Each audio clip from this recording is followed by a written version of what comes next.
Call the meeting to order, Griggs County Commission, 1 p.m. Pledge allegiance to the flag of the United States of America and to the republic for which it stands, one nation, under God, indivisible, with liberty and justice for all. Yeah, some of those rules are chair wrong all the time. Fight. Okay, John Wakefield, Here. Dale Peterson, Ron Dahl, Sean Steffen, Troy is here. Approval of the agenda. Anybody have anything? Kind of a thin packet today. Yeah.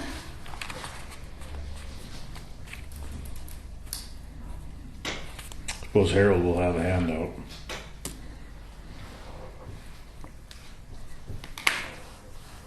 Harold better have a handout.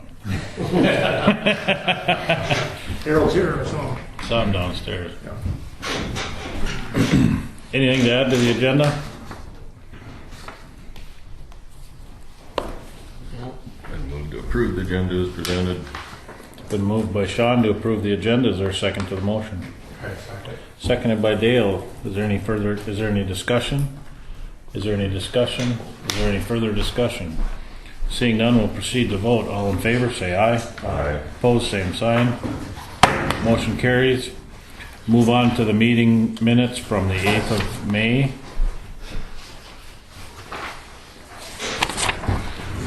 Anybody find anything in there they have any questions on?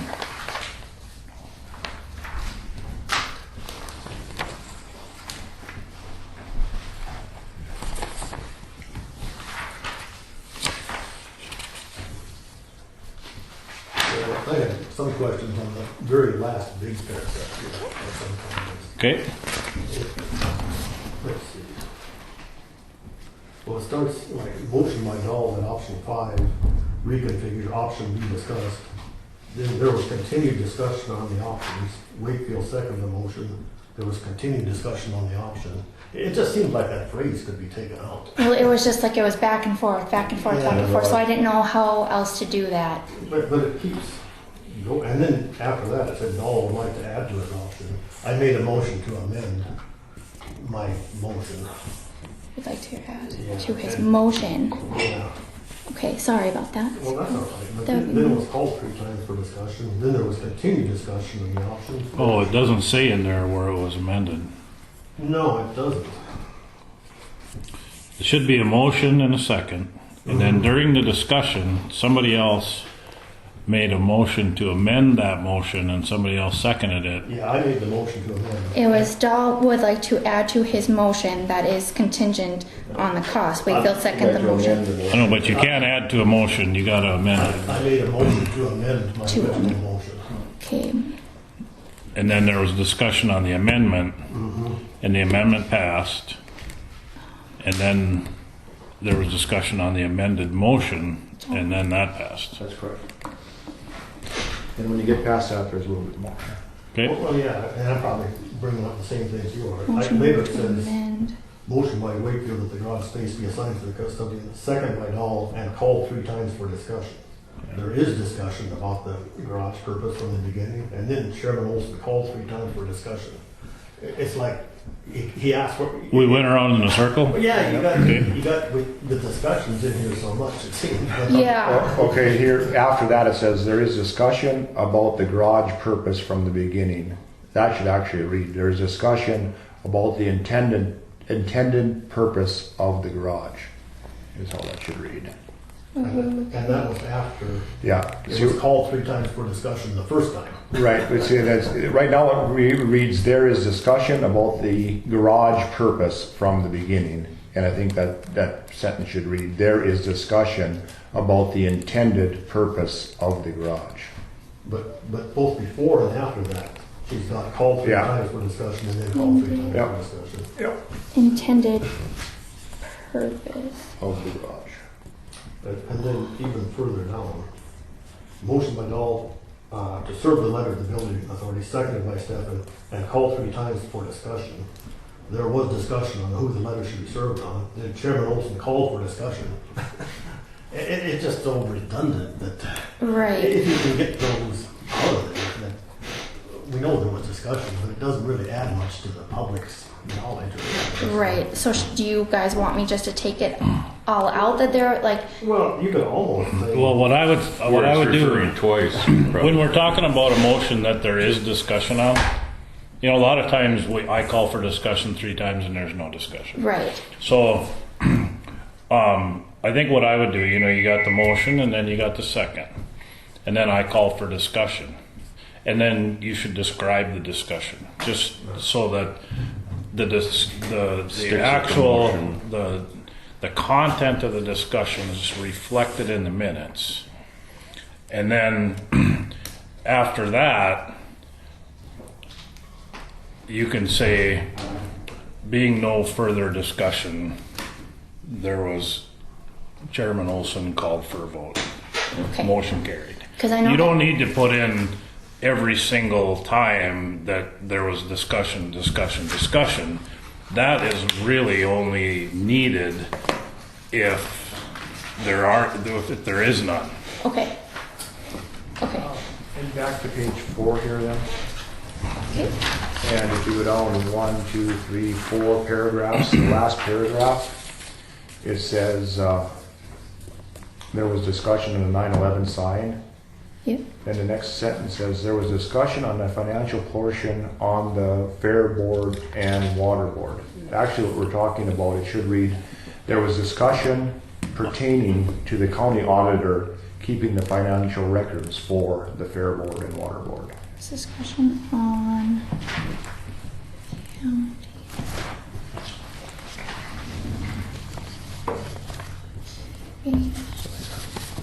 So it goes to, I crossed out what needs to go in, this needs to go in. Okay.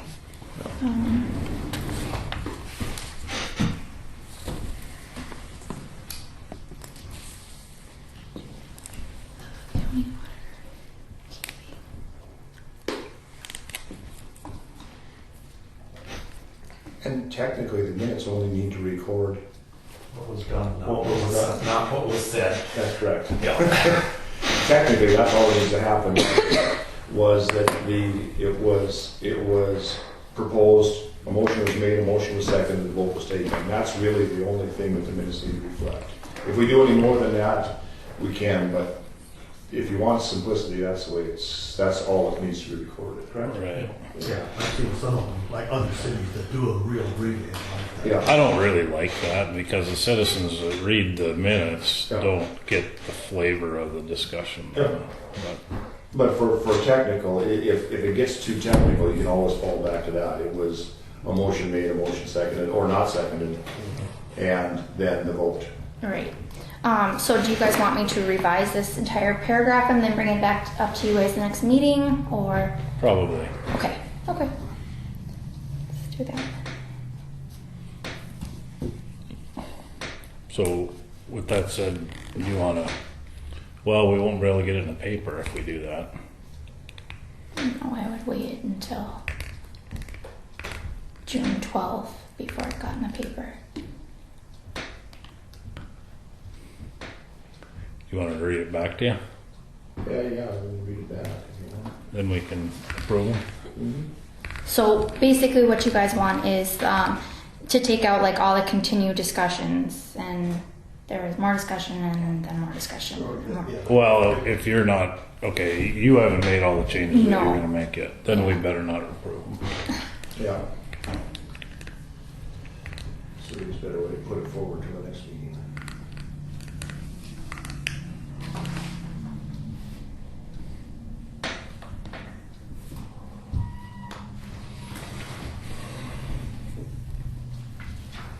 Table them or something. How Probably. do you do that? I'll move we table the approval of May 8th. May 8th minutes till the next meeting. Been moved by Sean to table the approval of the May 8th meetings until the corrections have been made. Is there a second to the motion? I'll second. Seconded by John. Is there any discussion? Is there any discussion? Is there any further discussion? Seeing none, we'll proceed to vote. All in favor, say aye. Aye. Opposed, same sign. Motion carries. Take a look at the minutes from the 14th of May.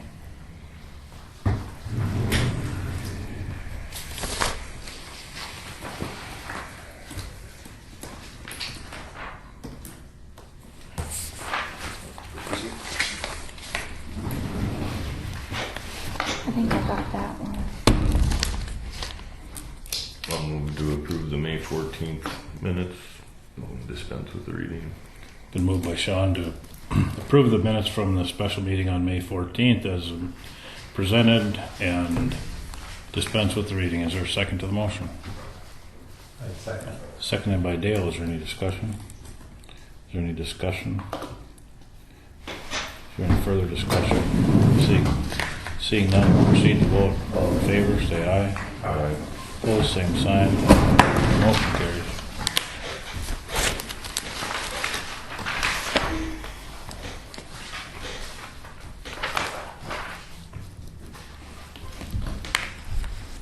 There's a voucher in here again on this. Yep, it's the Griggs County one.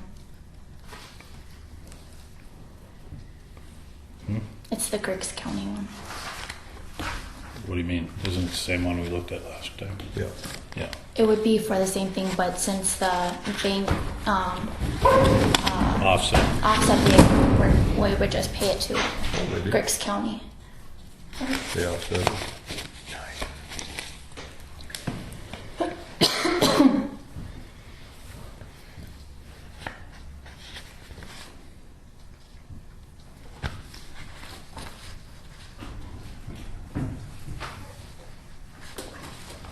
Well, that was just That was that correction that we talked Double about entry. at the last meeting. When it's offset, that pulls out of general fund. No, it took out, come out of the bank account. was the same as like $290,000. And so what they're doing to straighten it out, I presume, is now making a notation out of the general fund to Griggs County. Right now it's coming out of that emergency fund, Right, that yeah. line item, just for Yeah, but that's in the general fund, isn't it? emergency. Okay. So It's not an emergency within the general fund, it's emergency outside the general fund. right. Okay. Yep. Okay. Any questions on the bills? Is that the account that you wanted it to come out Gotcha. of for the time being? Yep, that's where we'll have to be.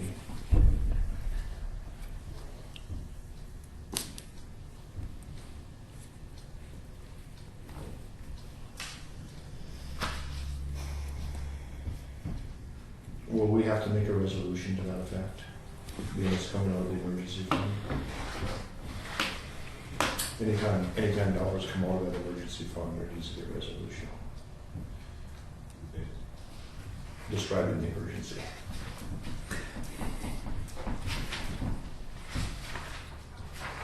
I'm not sure you did it last year, did you, John? You remember? Hmm? Remember if you did that last one, you did that too? Probably not. On which one? No, we weren't made aware of what it was for. Right. But, So we weren't aware of what it was for, and the fact that there was a loan. because the only reason to bring that up is because if you basically make a resolution encompassing the loan rather than the loan payment, then all the loan payments are covered. It's up to you whether you need to do each one separate. Well, that might have been done in 2011. We don't know that. Right. Now, if you remember, they came out of the loan fund. Basically, they created a loan fund levy to pay for these loans. They didn't though. But some of the loans are paid out of there, so they kind of had But they cleaned out the loan fund. yeah, no.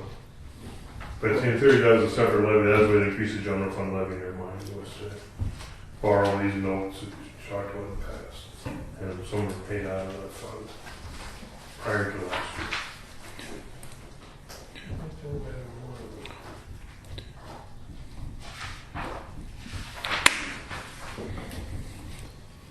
And I believe the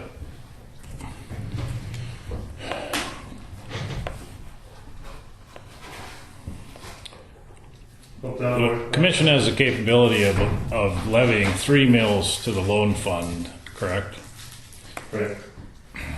That one came out of the emergency, the other one came out of the, you're right. So Yeah, I looked at the history of the loan fund today. So, being that when those guys took the last $27,000 out of the loan fund in 2013 and dumped it into the courthouse fund and did not levy in 13 or 14, and we haven't levied, there's $2,800 in the loan fund right now. So, and the only way that we could pay this out of the loan fund is if we could pay it out of the loan fund and then amend the budget later. But it was never set up that way. It was set up, yeah, right. it was set up under a different criteria. It was supposed to be, I know.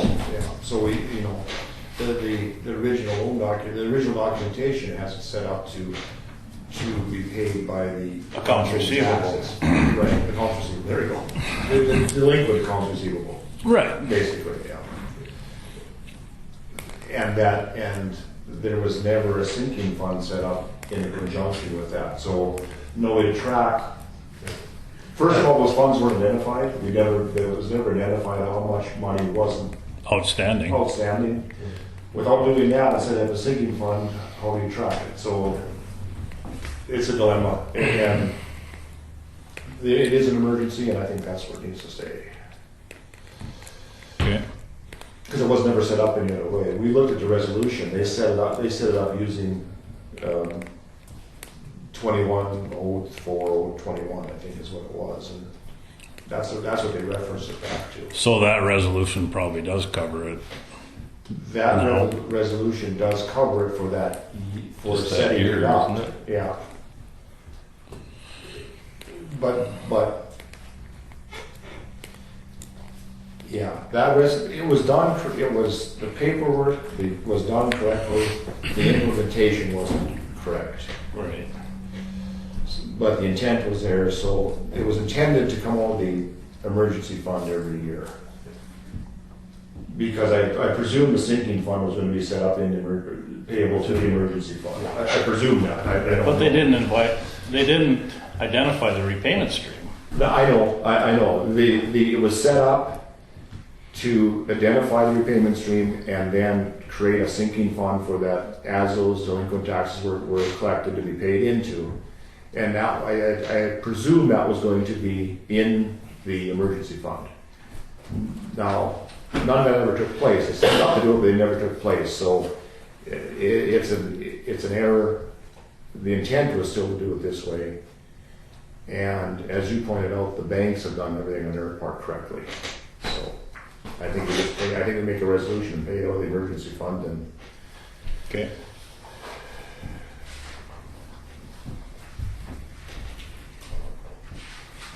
With that said, we don't have a draft resolution in front of us. no, we don't. We don't. But this is We don't need to make that transfer today. So we close. No, that can be made at the closing of the book, as late as the closing of the books in 2015. 15. Right. Right, so that we can do that, we can put that off, make the resolution, and get that all set off. Okay. So if I make a resolution drafted up by the next meeting, can Yeah, well, the resolution is gonna have to state the reason there's emergency. The reason there's emergency is because the procedures weren't followed correctly as far as setting up a sinking fund wasn't created. And I think we should have Jamie draft that maybe. Okay. We probably should include 14s also. Include 14s all payments also, if you come out of there. Probably. Probably. 13, 12. We can't go back and fix what we don't have the ability to fix. And last year, we were never made aware of the circumstance. We were never made aware that there was a payment coming out of it, but we didn't know the circumstance. Right, yeah. And so you can't fix something you don't know about. Okay. Anything else on the bills?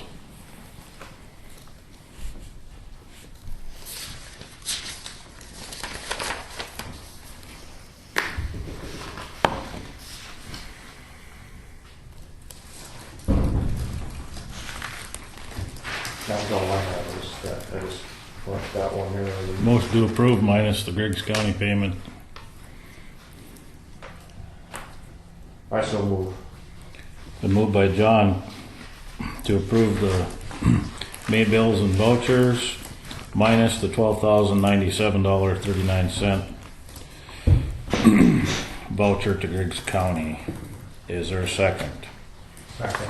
Seconded by Dale. Is there any discussion? Is there any discussion? Is there any further discussion? Seeing none, we'll proceed to vote. John? Aye. Dale? Aye. Ron? Aye. Sean? Aye. Troy votes aye. Motion carries. Harold? Alright. Actually, got a couple housekeeping things, and one we just hit, so I just want to make sure you guys are comfortable taking that payment out of the emergency fund. No, we're not. Mine's different terms. It hurts You if you have to, take the payment out of the emergency fund. it hurts if you have to amputate your leg too, but sometimes that's been done. But that's, yeah. I don't know, maybe one thing that one guys are done too, in this whole process, we would just pay that thing off and there's money in the emergency fund just to get rid of it so it's buried and done. I mean, you might want to, that may be another option you have instead of doing this every year. But your choice, so that's. Well, there's three of them, Harold. I'm talking about just that $12,000, the note on the $12,000 payment. There's 3 payments left. Yeah. But I'm saying you still, there is money technically in the emergency fund if you want to pay it off. Just to get rid of it so you don't have to deal with it every year. What's the balance? I don't even know. Then if we have a legitimate emergency, then we won't have the money. Right, I'm saying that's probably into, and that's why, you know, and the whole note structure, and, you know, part of the thing, everyone's notes I've set up was an indication of issues.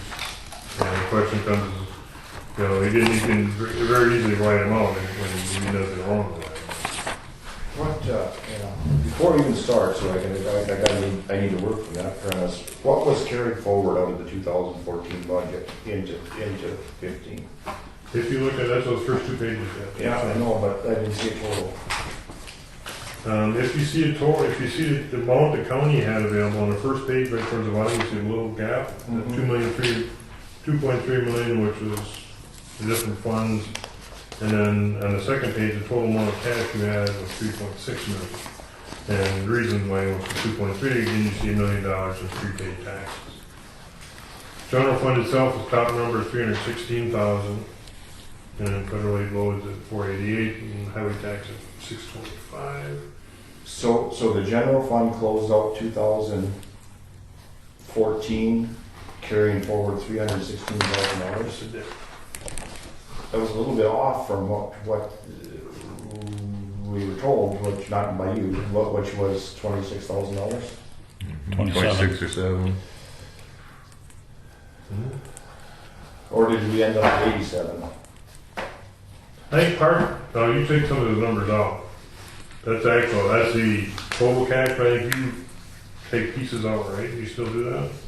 No, when the general fund closes out at the end of the year, Yep. what number can we roll forward into 15? 316. What's 316 minus 290,000? Yeah, see, that's what I'm saying.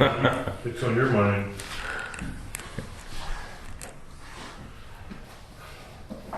$26,123. And what's 290 minus 316, 26,000?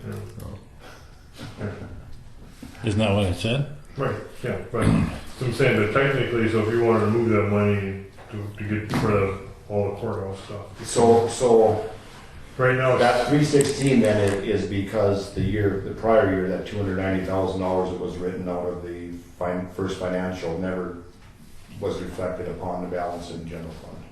yeah, your match that you committed, technically right now, is probably gonna play out this year. So when you think about, you know, like, part of your settlement that you had with construction engineers, is kind of part of the 290 that was there but wasn't there. So every time you always talk about numbers, John, you always would say, but of this cash, you can't spend it, right? And my answer to you is right. I think you're gonna spend stuff this year settling things. That, No, but a check, I'm just talking about the actual amounts drawn on the account. no, remember we moved that, there was part of the deal last year, and that's part of the question like with transfers this year is, when the money came back and forth with the building authority and was we ran it through the general fund last year. And they would pay you back, you put the money in, they paid you back. Did you audit the first financial checking account? Each checking account is part of the total money. As far as, so I mean, just like when they take money out, so. I know, but there was a $290,000 check written out of the first financial checking account. Right. Didn't run through the county books the way it looks to me. No, I see, that was part of that whole building thing last year. When you look at what the building authority was paying back and forth and what you paid them, the EOC fund last year had activity, and then there was money that went back and forth in that. No, but Harold, there was a check written for $290,000 out of the first financial. That went to the building authority. Bank of North Bank of Dakota. North Bank of North Dakota, yeah. Building authority, yes, Yeah. yes. Okay, there was no corresponding check from the general fund into that account. Not in the general fund, it came out of a different fund. Well, it never made it never made it into, it never actually made it into that account then. Because we looked at the account activity for First Financial, and there's only the $290,000 written out of it. There's no corresponding dollars coming into it. When you say coming into it, how would it be coming into it? The same way That that, went to Bank of North Dakota, right? no. It was, okay, right now, the way it stands, the general fund, all budgeted money is written out of the bank forward account. Okay, I got what you're saying, all right, I know what you're saying. Okay. Okay, so this $290,000 along with another check was written out of the First Financial account. Typically when that's done, it's done for the health care, what's the name of it? HIPAA accounts, and when that happens, Yeah. when a check's written out of that account, there's a corresponding check that comes in Gotcha. from the county. Okay. Okay. In this $290,000 instance, the check is written out of the First Financial account, which is an account that is non-budgeted. It's not in the budget, it's in this overall, let's call it net worth of the county. Okay. And there should have been a corresponding check written and deposited in that account to cover the check going out. What happened was, there was a check written on bank forward, and it went in one side and out the other. It showed as deposit bank forward, and it showed as draw bank forward on both sides of it, so the check never went anywhere. Correspondingly, we ended up with $290,000 more in the general fund than we should have, because the money never moved. The money couldn't move because the money wasn't authorized to move, so that's why we ended up that way. Okay. So my question then is, how did our books balance? Because they couldn't have, but I see how they balance now. You answered my question. They balanced because we carried that money forward here. Yeah, no, But we don't have that money, so now, you're right, that is going to show up this year at this year's books. yeah. Well, this transaction took place in 13, it can't show up in this year's books. Well, because it didn't flush through it, it's going to finish its trip this year. Its trip started and ended the minute they wrote the check. And it had to end the next time they balance, it had to end the next time they did a daily cash balance, it had to end right Okay. there. The trip can't I'll make take 2 sure, years. okay, I'll make sure it's short in the fund, so it's not in the general fund, so you can see where it's gonna be spent. And it'll be going in, it's basically part of that whole building authority courthouse stuff. And I'll make sure it gets moved down to there so you can see it Well, there. that isn't the concern, it's what it's done to the general fund. Doesn't See, there have to be a voucher to move that? I don't think we ever acted on it. No, that was before you guys, right? No, No, We were in, but we never made a motion to pay that. I just remember which ones did that, because. they never finished it, they got unelected before they could finish it, Okay. and it got run through as if we had done it, but we never did it. We went back, we never made the motion, we never okayed it, Okay, but the check got written, and not out of the Yeah, what- budgeted account, it got written off. yeah, okay. I mean, have you looked at the First Financial? Yeah, check? no, I know what you're talking about. And see, this is the part where when you balance like checking accounts and funds, sometimes we do different words, and so the amount that should be shown would be in a different fund as a commitment. This becomes like, I think that's when you guys talk about like the reserve. Yeah, But when you look at that reserve account, John, like this year, the 175 right now you're showing as general fund reserve expense. The biggest part is 172 you wrote out to construction engineers, and yet, We levied that. but no, that was a settlement one. No, we levied that. We levied we levied the reserve fund. That's actual tax. Okay, dollars. I wasn't, okay, that's what I'm trying to ask if, because when you use that term, I wasn't sure, But what I'm saying because most is, places don't have those terms. what I'm saying is, Yeah. you're showing us closing out at $216,000 carrying forward into 15. We're not gonna carry that. And now next year, when we close out the books, that's gonna disappear without a corresponding entry to make it disappear. It's just gonna No, go away. okay, I'll make sure it shows up the way you want it to. That started with the beginning balance. Yeah, but how do you square that? So then the Because books, it's so in a then, different fund within the city, or within the county, there's going to be, the account basically is part of the building authority. for lack of a better term. you've got the wrong concept on this building authority here. Like, No, I know. explain it to you. It's not a subsidiary or associated with the county whatsoever. It No, is- I know that. I'm saying, there's part of that whole issue with local match, right? No, that, The 290 was. a dollar is a dollar is a dollar is a dollar is a dollar. It doesn't matter. No, it's the local match on the grant. That's what he's saying. That's what I'm saying. Wasn't that your match on the grant? Right. That's what I'm saying. So that's where this whole building thing kind of, where should the money That be was spent? for the extra. But that's a Nobody USC. knows for sure what that commitment is for. No, but technically, for you to earn $1 million, you have to spend $1 million. And that's where, by sending it, But there was no reason to give them. no, there wasn't a reason. You're right. You're right. There was no reason to give it to them. And that's So our why. question is, why wasn't it brought to our attention? And why wasn't it brought to our attention right away here? Because obviously, the last 2 years of the audit are wrong by $290,000. You can't get any other way. Okay. The money is actually there, John. It is there. No, it's not. It's not. No. It came out of that account, but in the total amount of it, when you talk about the balance, the 3,600,000 has a net activity of that 290 leaving that. And I will show you that, how But- I went through the books. We spent, effectively, they spent $290,000 more than was budgeted for that year. And now they carried it over into the following 2 years. So money wasn't budgeted for that in 13, but they spent it on an unbudgeted account. Yeah. And now we've pulled it forward into 14 and 15. So the money wasn't there, and it isn't there. It's there right now, but it's going to disappear the minute we fix. The minute we fix this, it's going to show up as if someone stole it, when it should have showed up as someone stole it back in 13 when it was No. actually sold.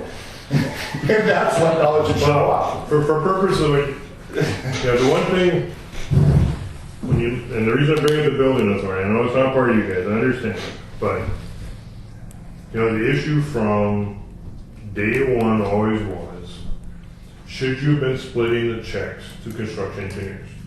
Because that was the issue raised. I'm not supporting either side of the discussion. But then the thing came down to is, when the money between building authority, paying bills and you paying bills, and who's paid for what. And that was a big discussion and part of your whole final settlement. And ultimately, the 172 came from the fact that that's what they had, right? Pretty much, they just said whatever the building authority has, they say we're done. Correct? That was the that remaining. Part of that one, the reason they had 170 left was the 290 went in there. And then there's a question of who should pay part of the bills. And that's when I don't know, did you guys ever see the building authority breakdown sheets and they tried to take those bills and split them up between construction engineers and stuff like that? Okay, and that was a whole discussion back and forth about we're paying your bills, and you with money, and Harold, you should have had no part of that. That had No. nothing to do with the county. Right, but I'm telling you, John, is the reason why they had the money was there was a question of their point back to you would be, that 290 covered your share of these construction engineering bills, but it didn't because 172 was left, and that's what they paid you. Who have you been talking to? No. Harold, you're an accountant. You're an accountant. There's $290,000 that was written over and above what the budget Yes. was approved in 2013. Yes. It doesn't matter. It's for a court to decide who's responsible for that. Right. It's for nobody else. All you are bare numbers accountants. Why did this not get reported in 13? Why did it not get reported in 14? And why are we going to have to deal with it in 15? And your job is to report the numbers as they are, not try to make No, excuses that's for what they are. No, no. So quit it then. No. We can show this to anybody, and I can show you exactly why it happened, and you can talk around in circles all you want. The fact remains is, you let that happen, and you didn't report it to us, and you tried not to report it to us this year also. Well, Well, nothing. no. And again, the fact of the matter is, I will show you the whole trail. Okay, let's see it. Let's see it. I will give me a little time to get. I mean, I can't do it in 5 minutes, but I will show you that trail from day one till now. It can't involve the building authority's finances. They're separate from us. I'm not going to talk about the building authority. I don't. Okay, then you show us why how that $290,000 check was written out there. You show us how that money was made it back into the system, because it hasn't. And you just admit it, that it's going to come to fruition now at the end of 15. From your perspective, will come to fruition. But I know exactly what you're talking about, and I will show you how the county's portion of the building was accounted for. There is no county's portion of the building. The only portion the county has is what they agreed and what they actually paid. Not what somebody says they have to pay, but what we pay. I know, that's what I'm talking about. So we know what we paid. We did not authorize the $290,000, so it can't be the county's portion, but you accounted for the $290,000 here. Now let's just quit this running around in circles, because you're talking to a bunch of people here that understand as much as you do, evidently. You can't bullshit us. No, I'm not going to. Well, then quit it. No, like I said, If you were my accountant, Harold, and you came to me and you showed me this, I would fire you. Because why wasn't I made aware of the $290,000 2 years ago? Why wasn't I made aware of it last year? And why did you try to hide it this year? I'm not hiding it. And I will show you this, I didn't. You just showed me. You just handed me the paperwork. No, I'm telling you, I will show you how it's running through the system. And it'll be ready for your next meeting. I can guarantee you that. But in your last audit, that 200. No, I'm still saying my numbers are still right. I'm still saying this, But it, when this is done, it's but it gonna was look. concealed in the last audit. I don't think concealed is not, It didn't show up in the last audit. it didn't show up directly what As you a wanted line to see. item. Yeah, we couldn't see the line item. So to me, that's concealed. Okay, and that's the part where, you know. But it had to show up on the balance It's sheet. gonna show up, that's what I'm saying, I'm gonna show you where it's at. It was in there, but it wasn't a line item of 290,000 called out in your audit. Well, If it shows up now, it couldn't have showed up the last 2 audits. No, it's gonna It can't be either one. It's got to either show up then, 13, 14, or it's going to show up in 15. You said it's going to show up in 15. That part couldn't have showed up in 13 or 14. Well, and I'll show you how each of the years is gonna, how that money, the county's cost got allocated.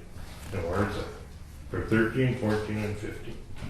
Because I've been looking through 15 stuff down, and I understand what you're saying, and the fact. I don't think you do, Carol. There was a check written No. without authorization, so that's off budget. There's no accounting for that money. You're trying to say that money was supposed to be put into this project. There's no proof anywhere that money was supposed to be put into the project. So your premise doesn't work. You can't account for the money because it was never supposed to be put in there. It wasn't done correctly. So you can't bring that money in unless we agree that the money was put in there correctly, and it wasn't. It was written off budget without a signature of the auditor, without permission of the county commission. It was basically a check was written and that's it. There was no money to cover it. So you can't go through and justify that $290,000 unless you had something to do with having the check written. It's got to be that way. I know what you're saying. Okay. You know, you're gonna see 13, 14, and 15, and you'll see where it's at. And I have no. Well, then you're going to be in trouble. No, I'm not. know, Harold, a check was written without permission. A check was written out of an account, that we don't pay bills out of by a signature of one person, and then it was covered up, brought before the commission, and tried to get approval after the fact. The money was never transferred into the account, it was written out of the money, it was covered up by a check written into bank forward on one side of the ledger and out on the other side of the ledger. And you're gonna try to justify that? I wanna see that, because I'll go hand that to the Attorney General. I'll show you how much it ran through the books. That's what I'm gonna show you, the whole stuff. It didn't run through the books, it's right here. No, it's right, it ran through the books. It's right here, it's right here, the 316,000. I understand what you're saying, John, but I'll show you.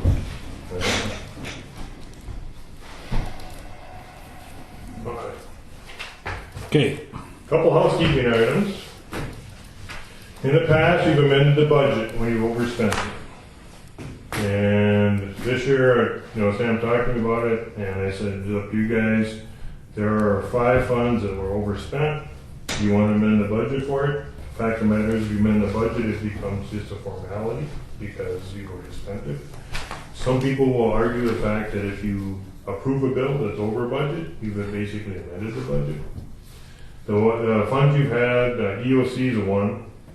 Flood for 2011, I remember you guys talking to Wayne about that when that FEMA check come in and you wrote the check out to the township. Document preservation, when you did the digitizing thing, county agent special a little bit over, and also the alcohol monitoring, which is added. Do you want to amend the budget for that stuff, or do you just want to say the budget was exceeded in those funds? Well, isn't there overall money in the 2014 budget to cover that? Yes, there is. Then we amend it, correct? that's what that's the direction we've taken in the past. That's what this county has done. I've seen other counties and cities and don't amend the budget, they just say, we paid for the bills, we had money to pay for the bills. So there's a difference between overspending the budget and having a fund in the deficit.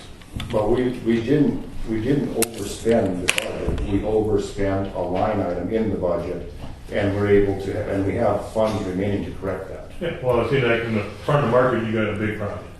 And you only came in, so you got money, and then you spent the money. The problem with not amending the budget is when we go through the budgeting process, if those budgets aren't amended and the costs remain the same, you might just be making the same mistake over and over again. So Yeah. I think it's the right thing to do is to reflect those costs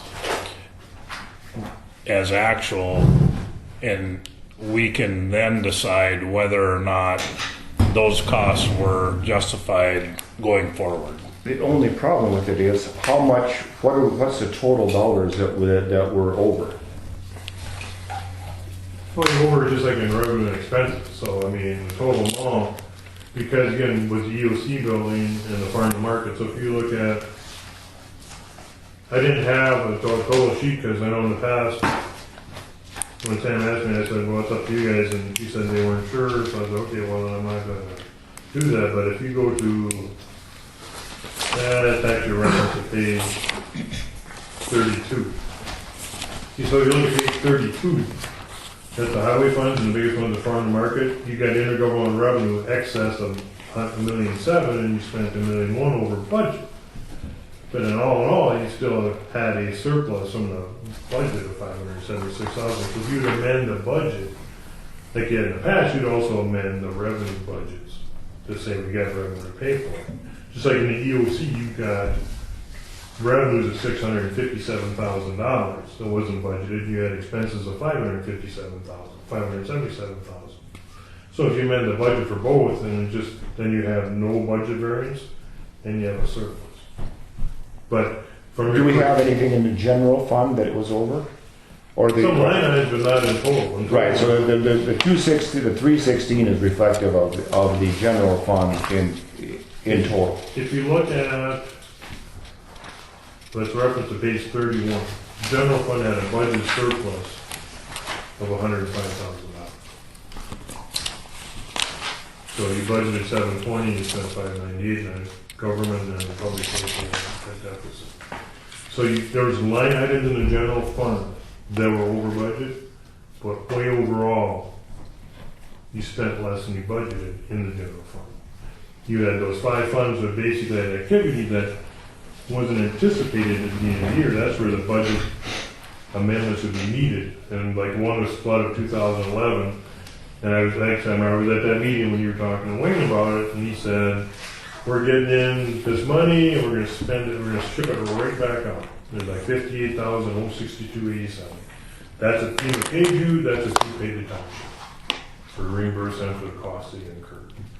Now, in that situation right now, both those line items have zero budget. There's zero revenue budget, zero expense budgeted. So you exceeded the budget by 58,000, but you got 58,000 more in revenue than you anticipated. So if you would talk about what you've done in the past, you would amend the revenue budget, increasing it 58,000, and you'd increase the expense budget 58,000 Yeah. in the 2011 fund. Because they weren't set up as an in and out account, that's what I mean, that's right. And again, it wasn't sure if you're going to get it or not. So I mean, the question is, do you budget for stuff that you might have happen? Yeah, I'm mixed up again on the general fund then. On 31. General fund. No, I know, but you said there's 100 and, according to this, the revenues, the expenses, there should be $105,000 that was unspent. Right. What's the $316,000 balance in the general? That's a cash balance. So you did not spend what you said you're going to spend, but you still have money in the bank. Two different issues.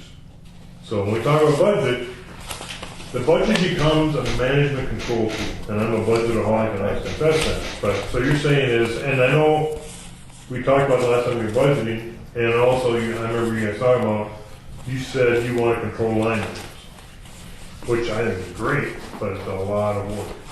And if you do that, what happens then is you address each thing separately.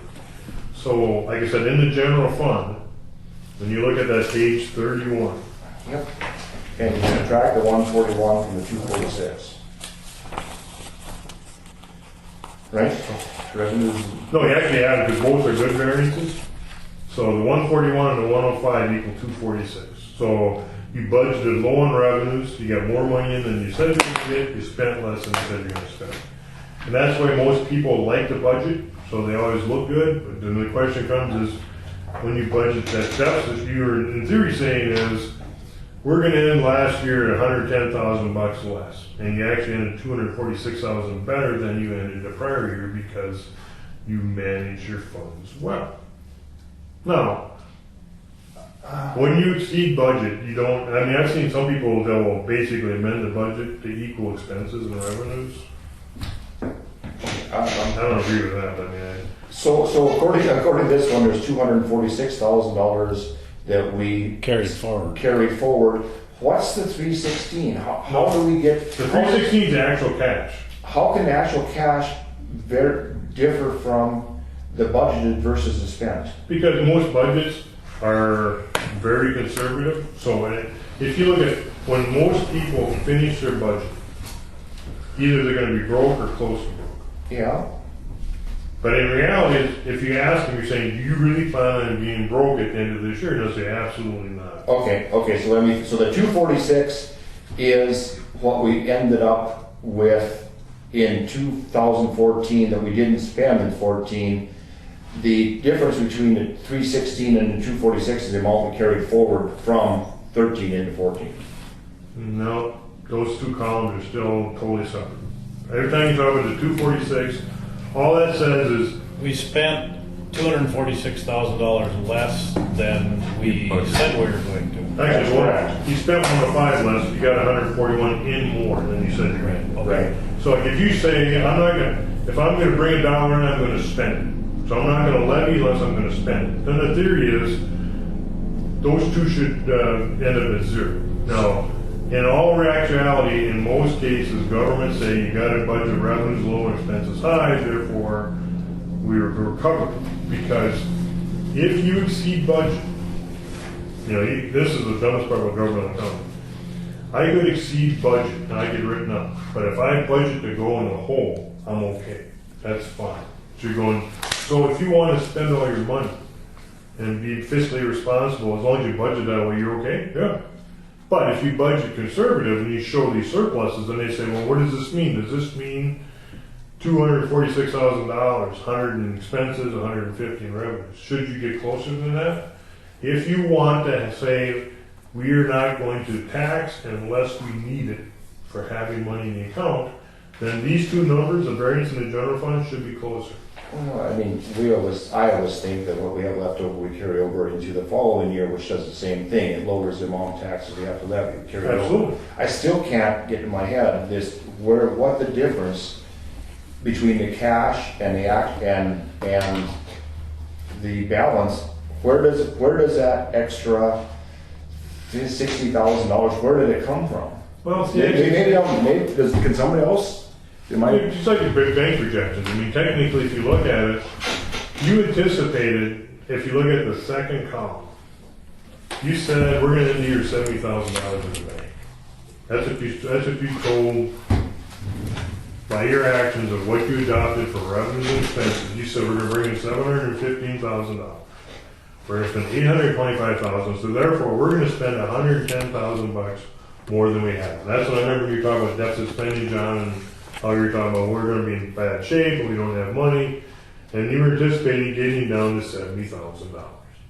In reality is you brought in $150,000 more than you anticipated, mainly in the intergovernmental and the charges for services, and then you spent $100,000 less. So instead of spending $110 of the cash balance of $180,000, you actually added $136 to it. So the $246 is, if you want to add it, gets added to the 70, not the. So actually, if you compare the net balance in the second column to 70 and the 246, That's 360. that's your 360. Okay, So that's how you want to work stuff through. the 70 is the retained earnings, the retained money brought forward from previous budgets. Right, that you didn't want to spend, that you said we definitely don't want to spend all of it. Yeah, so that is That's what you wanted to end the year. that is what's carried forward from the previous budget. Okay, so That you did not commit at all. so now, okay, we got that. Now, Okay. so now when we fix this $290,000, when that carries through here, that's gonna take this number down to 26,000, it's 316, correct? Next year, when you do this report, if we carry this 290 through, we're going to, if this was all the same, And if you broke even this year. if next year, if we ended up before we did the 290,000, let's say we did the $290,000 transaction this year. That, let's say we told you, Harold, go fix this right now. Yep. That would reduce this 316 to 26,000, correct? Right, if you wanted, correct. Okay. And then it would be, then your discussion would be where you want to be at.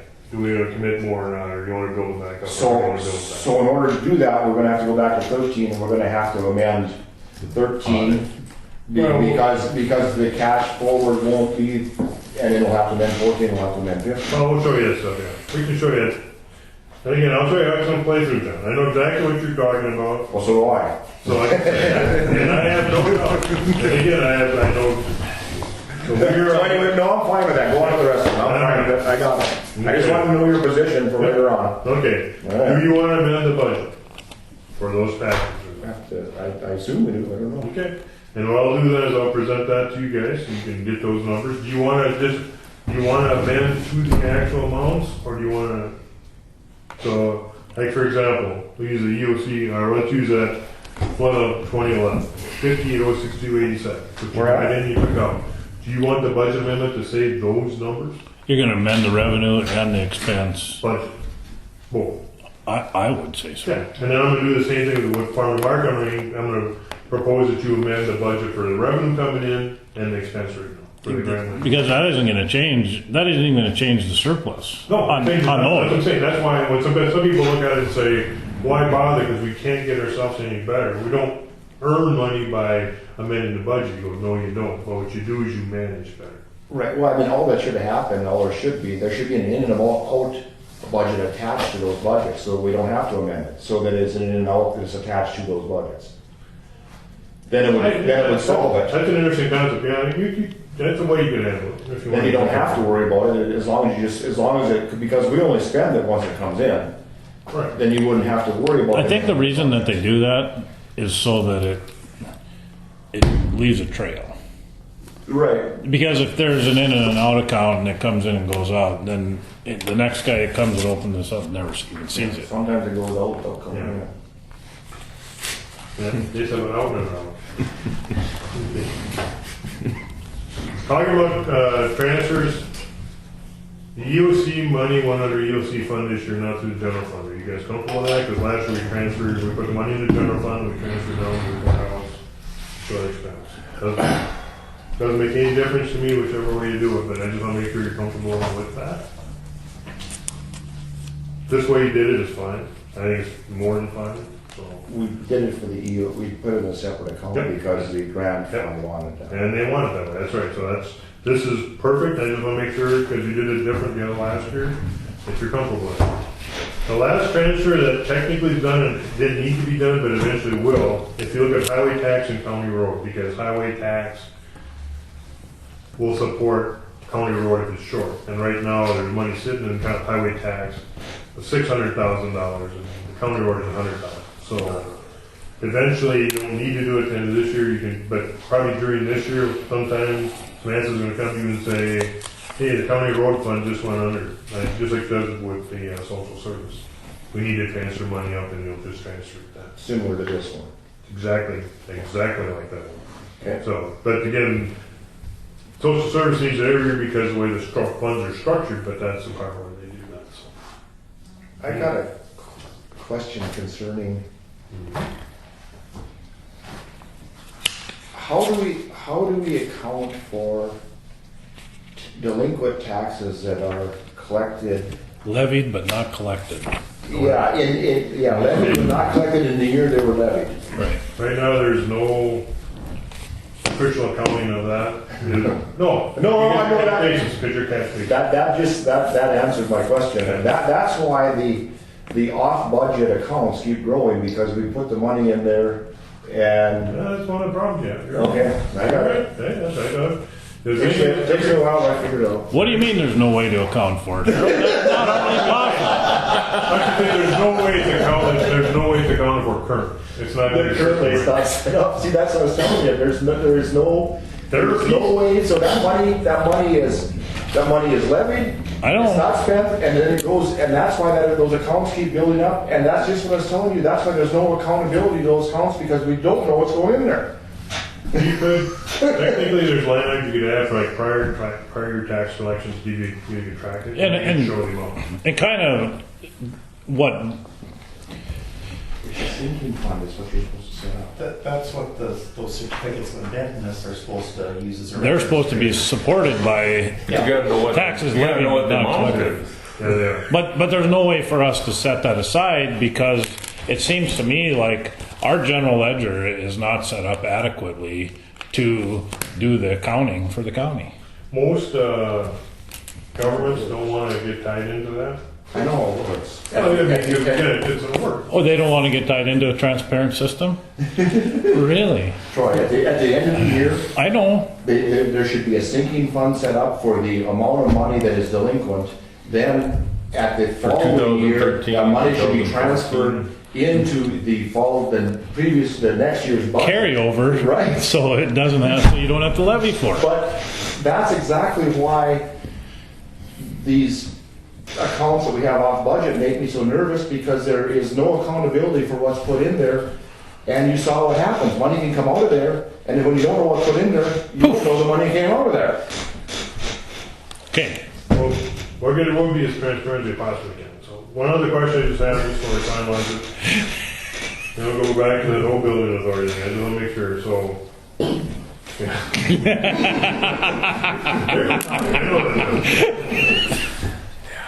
So the last two checks, the last two checks they're going to get. So you paid them basically what estimate number 8 said you owed them? We paid them in full. Right, that's what I'm saying. So you want even, what is the amount totally verified by Kraft ever, or not? Did they ever come back and say, did Kraft agree with that number, or not? No, you just have to treat this as a settlement. Okay, that's what I'm saying, that's what I figured, okay. It was mediated. Right, I know that, and that's why, and I also know that there was also interest payment in that final settlement. Yep. right? 24,000 or Yeah, something. okay, that's why I was gonna make sure everything, but that is not gonna be the total cost of the building, right? Because now you incur the cost to finish it. No, and We're still working on the Yeah, EOC. we're working on that. We're working on the EOC. Now, is that gonna be you guys? Just the OC. But no, but all future costs incurred in that building are gonna be just yours alone? You tell us. I don't know, but We don't I know. you anticipate right now it all costs, but everybody you're hiring is all your money. You're Well, not gonna send it to them. 3/4 of it is a grant. Okay, yeah, I know, but I'm just saying it so, But I mean, what will happen, I think, no matter which way it goes, maybe the county finishes all of it and they're responsible for all the costs. Maybe the county pays for the cost or finish it and is reimbursed some way by one of the other entities. Anyway we do it, we have to put this in a separate account so that we can amend it at the end of each year to reflect what happened. okay, that's what I just say, so it is not done right now, but to date, after those last checks are written, there are no bills outstanding prior to the time that it was shut The down. last two checks, you mean the 172 from the BA Right, and and the the 102 from the county. Right. And then we wrote a letter to the BA saying that they owe us that one. okay, but I'm saying, right, but, And that should be coming in. okay. We consider the $172,000. I'm serious. We anticipate the $172,000 to be revenue It's only 21,000 a piece. in next year. Okay, I And get it. we paid the 172 because the building authority wasn't And we were party to the contract. able to, we were part of the contract. We didn't pay the 172 and relieve them of their liability. Right, for but I'm that. saying, but what that did is we got construction engineers. It's now, done. They're done. They have nothing to say about, Yeah. no liens, no costs. No. The liens have been released. Okay, that's what I say, okay. The subcontractor's been paid in full. Okay, so nobody's gonna come again, so Everybody's- the building right now technically is yours, clear, free and clear from anybody No. else? No. We own nothing, none of it. No, okay, so the building right now, I should say, the building right now is free and clear of any prior. Encumbrances, Okay, there's no contractor has any claim to that building, but neither do we. right, and then like the architects are settled too, and they're, you know, and they money. We haven't gotten a bill from them. Yeah, I think we I think said, that's done. we Okay, said I guess so anybody who's involved in the building right now has been paid. has been paid. So anything now future will be all your choices of how you handle it, and again, who pays for it. As far as we know. Separate issue. You're just trying to determine if there's any outstanding liens from. Yeah, that's what I'm saying, so if it's like for footnote disclosure, you settled for 272,000 and there are no outstanding claims. We paid the building authorities $272,000 to, Right. 172,000, we paid 102 on our side. to move it, to relieve the county from any liabilities concerned with litigation. We didn't concede that was our bill. Right. Right. And the construction engineers gave us a lien waiver saying that they've been completed. But that really has nothing to do with the accounting. No, see, Yeah, well- technically the subsequent event to settle an issue. So that's all it is, footnote disclosure, just saying, Yeah. here's the story. And that's the part where, and again, if you come back to, like we talk about, are the books totally accurate, or this accounting system, you would in theory then set the receivable right now in that books for the 102,000. Yeah. But I Well- mean, we already know the books can't be accurate because if you don't know inputs, you can't track outputs, so that it's a one-sided system, and that's what we suspected. But it doesn't have to be. No, but it isn't Harold's fault, it's one-sided. He. I know that. Yeah. And that leads me to my next point. I had a pretty lengthy discussion with Kelly Hornstein this morning, and I just said, Kelly, what's been done here in the past can't be what happens in the future. And our new auditor is willing and able to do it right. with your help. And what he's offered is to help Samantha recreate basically the chart of accounts for each fund in the county and do this throughout the course of the summer as we go through the budgeting process so that she can utilize the software to lead us through the budget process and do this whole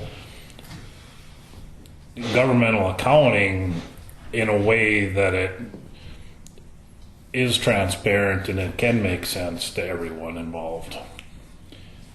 I mean, is that what needs to be done? Well, I think, especially, ironically, because you guys are more proactive than trying to know stuff. Most people accept the fact that they're going to be totally confused and don't want to know and just give me a how many doing kind of thing. And because of most accounting systems, they go, well, why bother doing it? Because everybody else is never going to use that stuff. So from a perspective of should you do it? Yeah, the more accurate you get, more transparent you get, the more you define things. So when something happens, just like we talk about the budget process, every time a line item pops out, it should be discussed.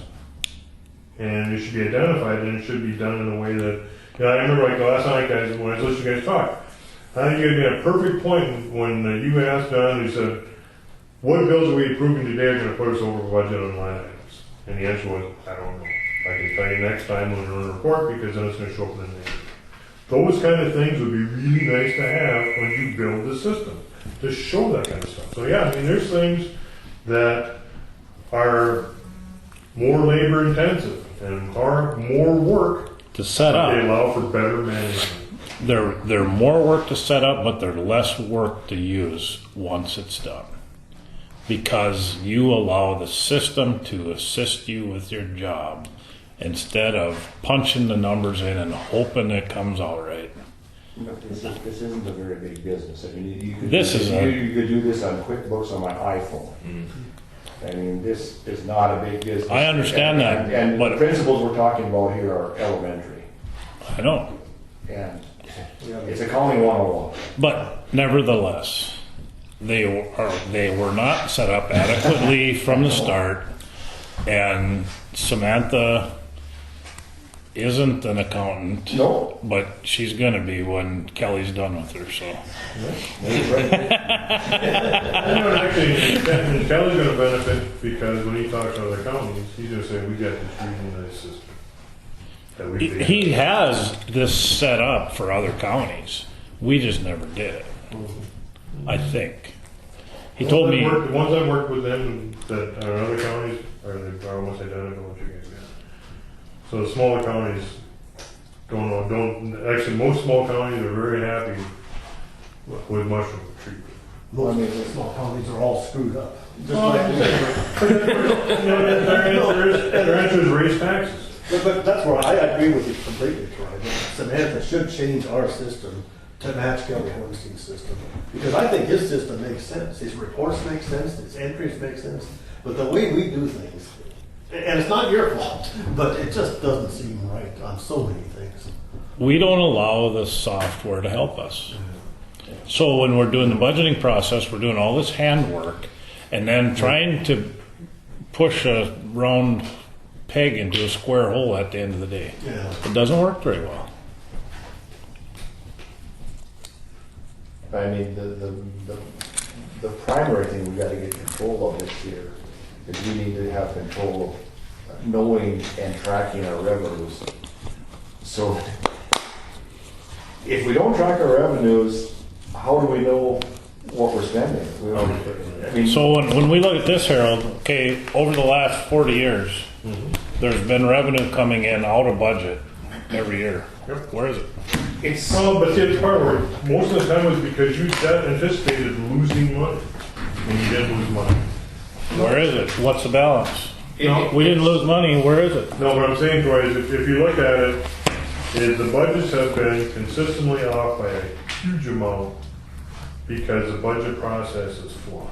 They did not use the budget process to manage, they used it to raise taxes. We're only off 246,000. That isn't bad, is it? But that's to the good side. See, But that's, no, that used to be close. no, that's okay being off that way. I like it that way. We spent less than we took in. We're good. I like that. And we Okay, took in why- more why- than you know, anticipated. And we took in more than anticipated. That's a win-win. Where the money goes, Troy, is into these off-budget accounts. That's why we have $2.2 million between these two banks, because the money comes into them first and then it comes out of them to the budget accounts, but we're not tracking the money that came in after The budget.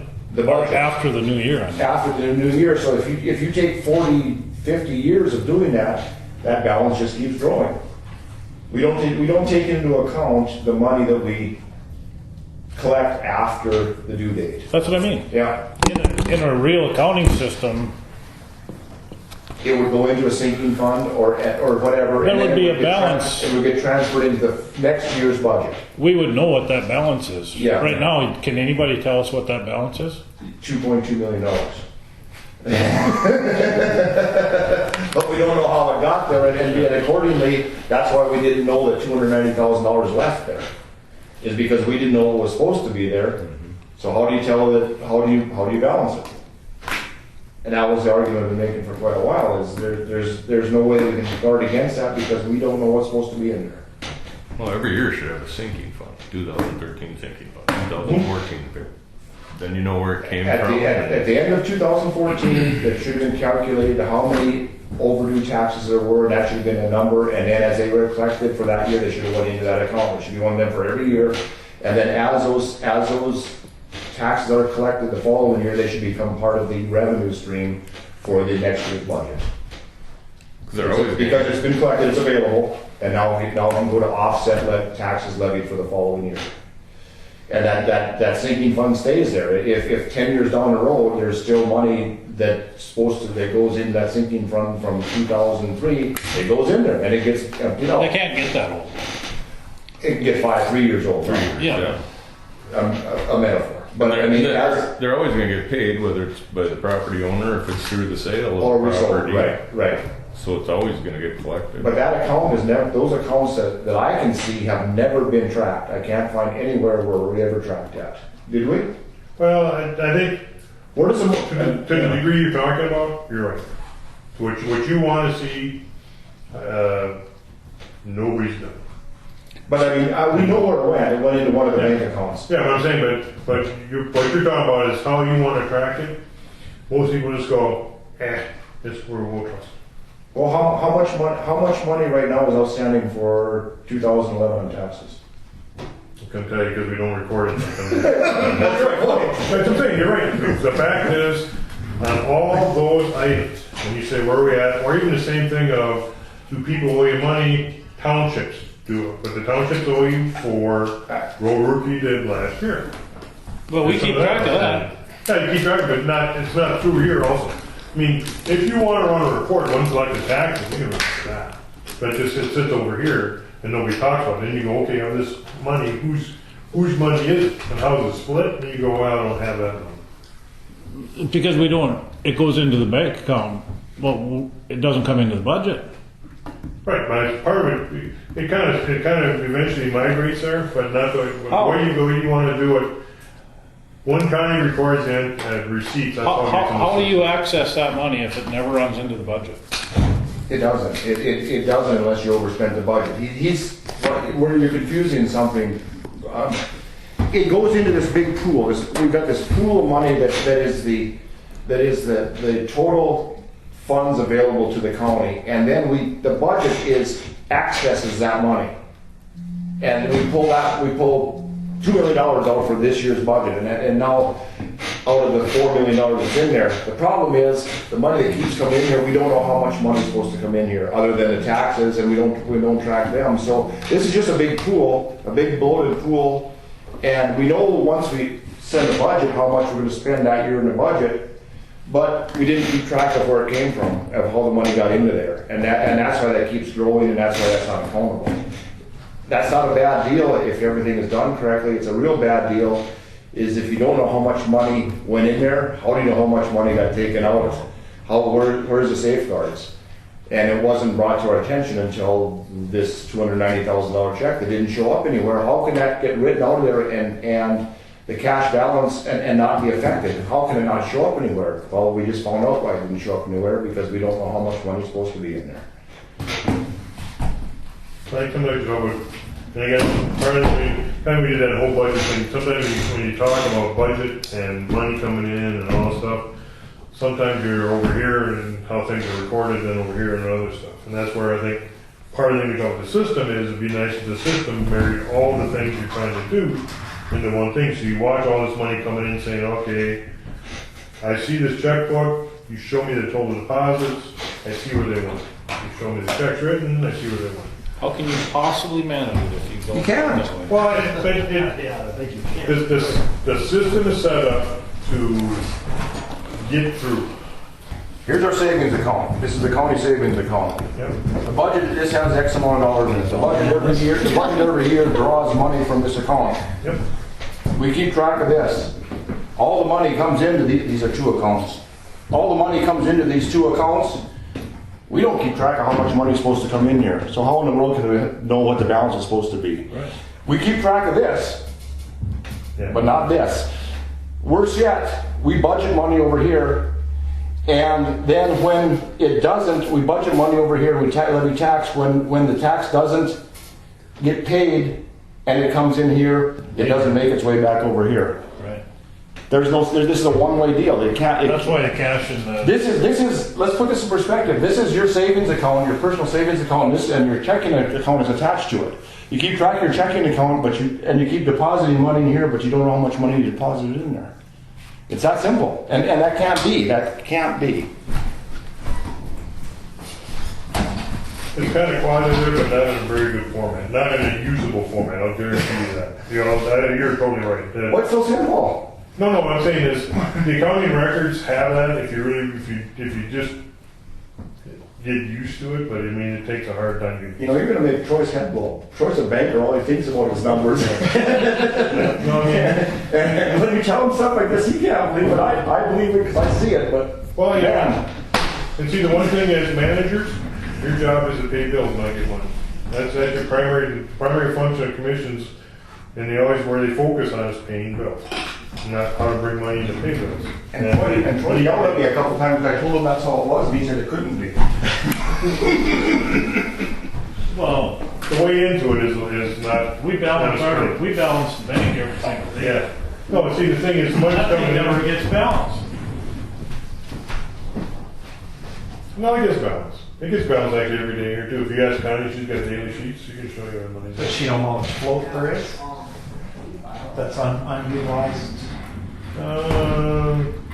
As far as expanding and stuff like that, No. again, most people never ask for that. She balances the debits and the credits, but she That's doesn't balance. She doesn't know what the size of that pool should be. It No, just is that's what right. it is. That's right. Her answer is, it is what it is. Yeah. Well, And you say, what should it be? What She'll should it go, here's what it is. What should it be? Here's what it is. And that's where all governmental accounting is, and that's why when you always ask them, how are we doing?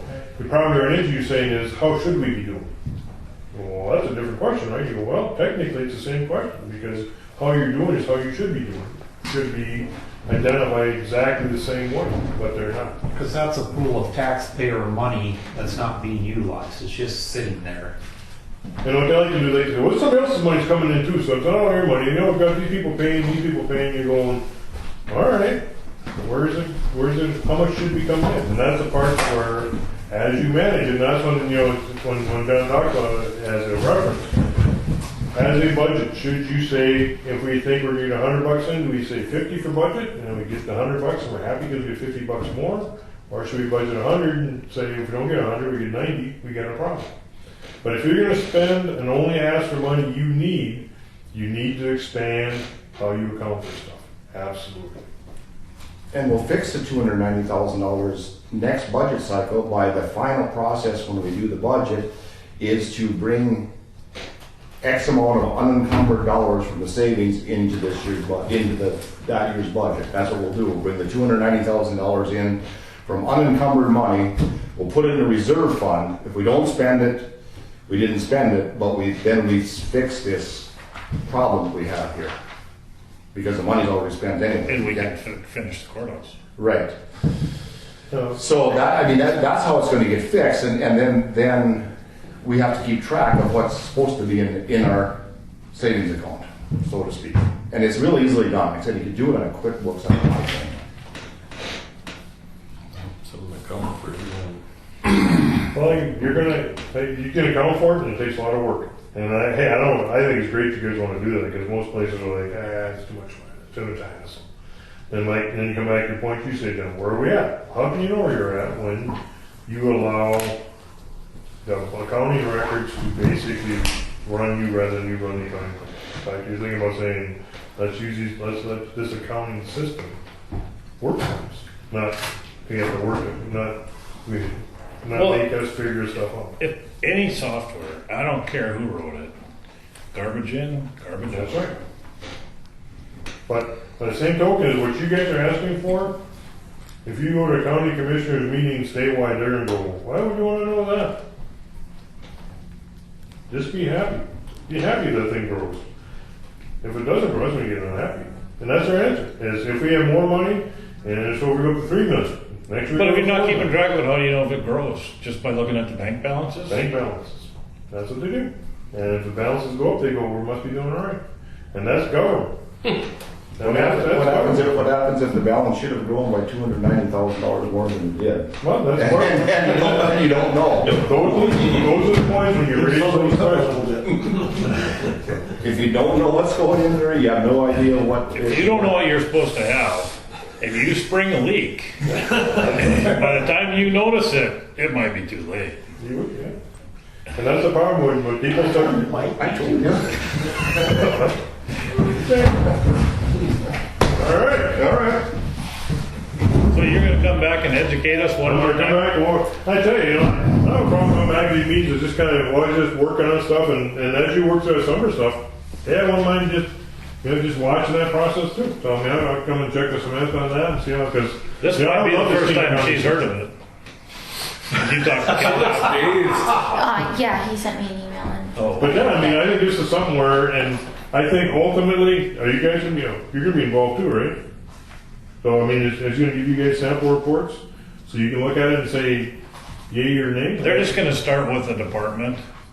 No, And- but, yeah, what I'm just saying is, ultimately, for this thing really to work, you guys need to be involved in the process, not at the end. If also you get a report going, rats, I didn't like that. Well, he's like, you should have said something 2 months ago when I was still tweaking. I mean, that's the thing. No, Sam will email us and we'll talk about it as we. But sample, yeah. Once we get one department done, they should all look kind of the same.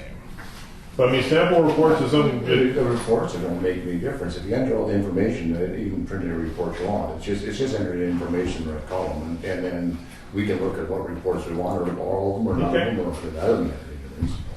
It's just make sure that if there's $1 in, you track it. If there's $1 out, you track it. If there's $1 owed, you track it. When it's paid, you track it. It's simple accounting, guys. And we just, for some reason, are making it too complicated.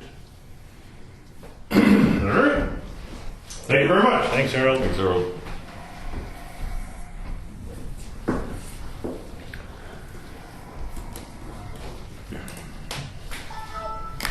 Starting to feel like we're the Harold's continuing education owes us money.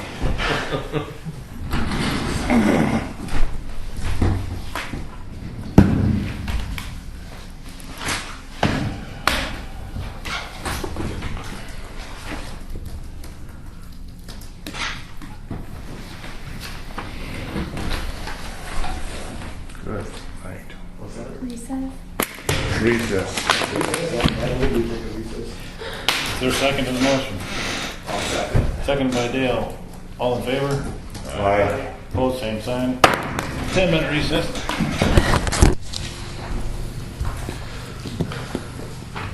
Kelly.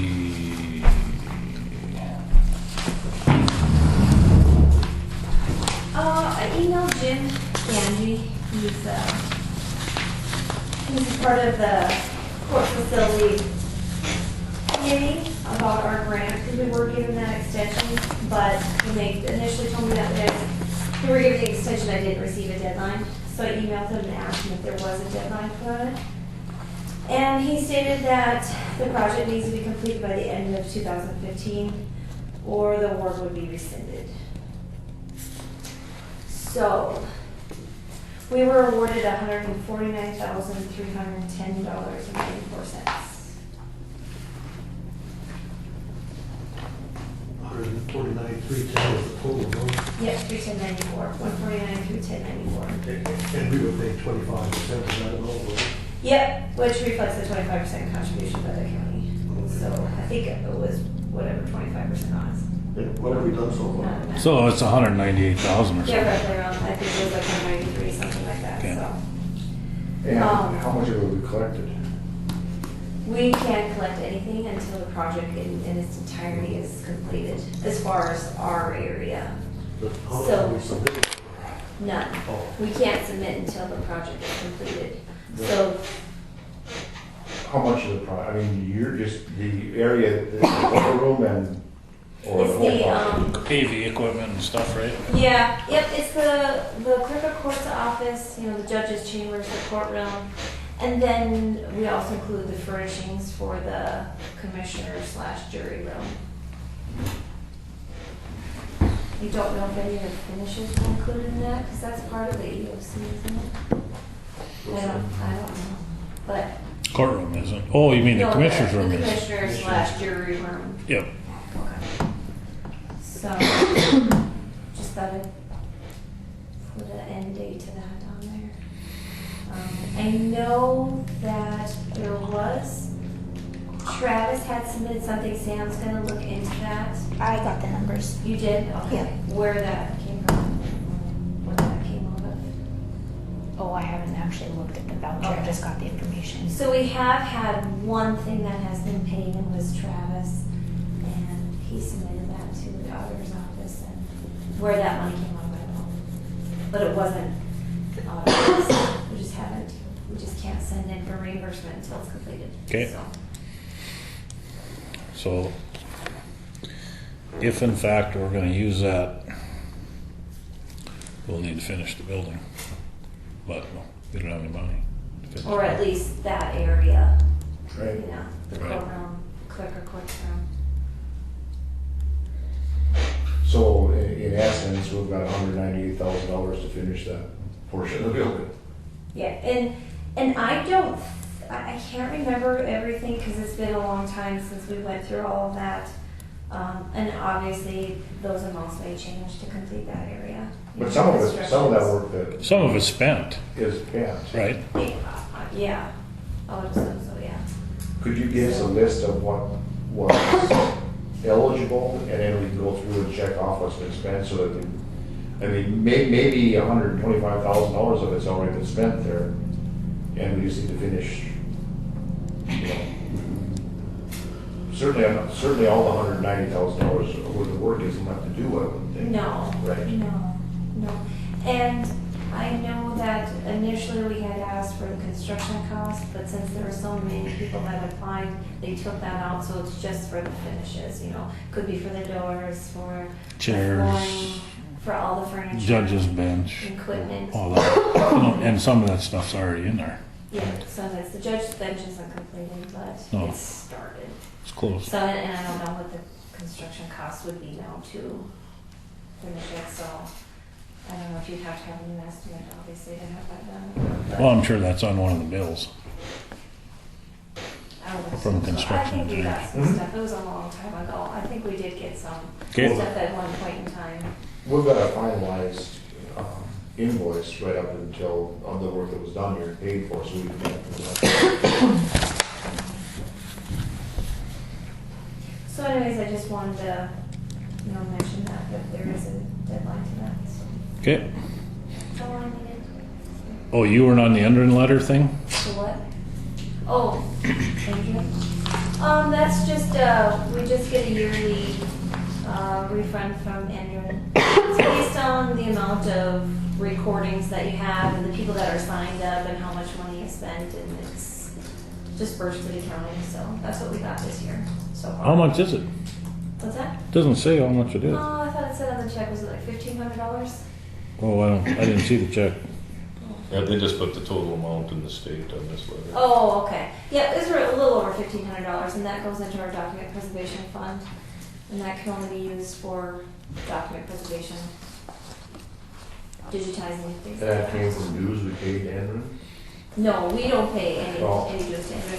That is banks or abstractors, people that they have subscriptions to Endrin where they go and they can make copies, and I don't know. You probably do. You guys use Endrin? Every day. Yeah. Yeah. So. If you're so for $25 a month, you can subscribe to this. And so they get $25 from how many ever banks and everybody that subscribes. And then if I'm doing a little homework on you and I want to know how many mortgages there are filed against you, I can go out there and find that mortgage, and then I can purchase it off the site. So they charge about the same as what Kelly would charge you for that abstract or mortgage. I just don't have to leave my office to get it.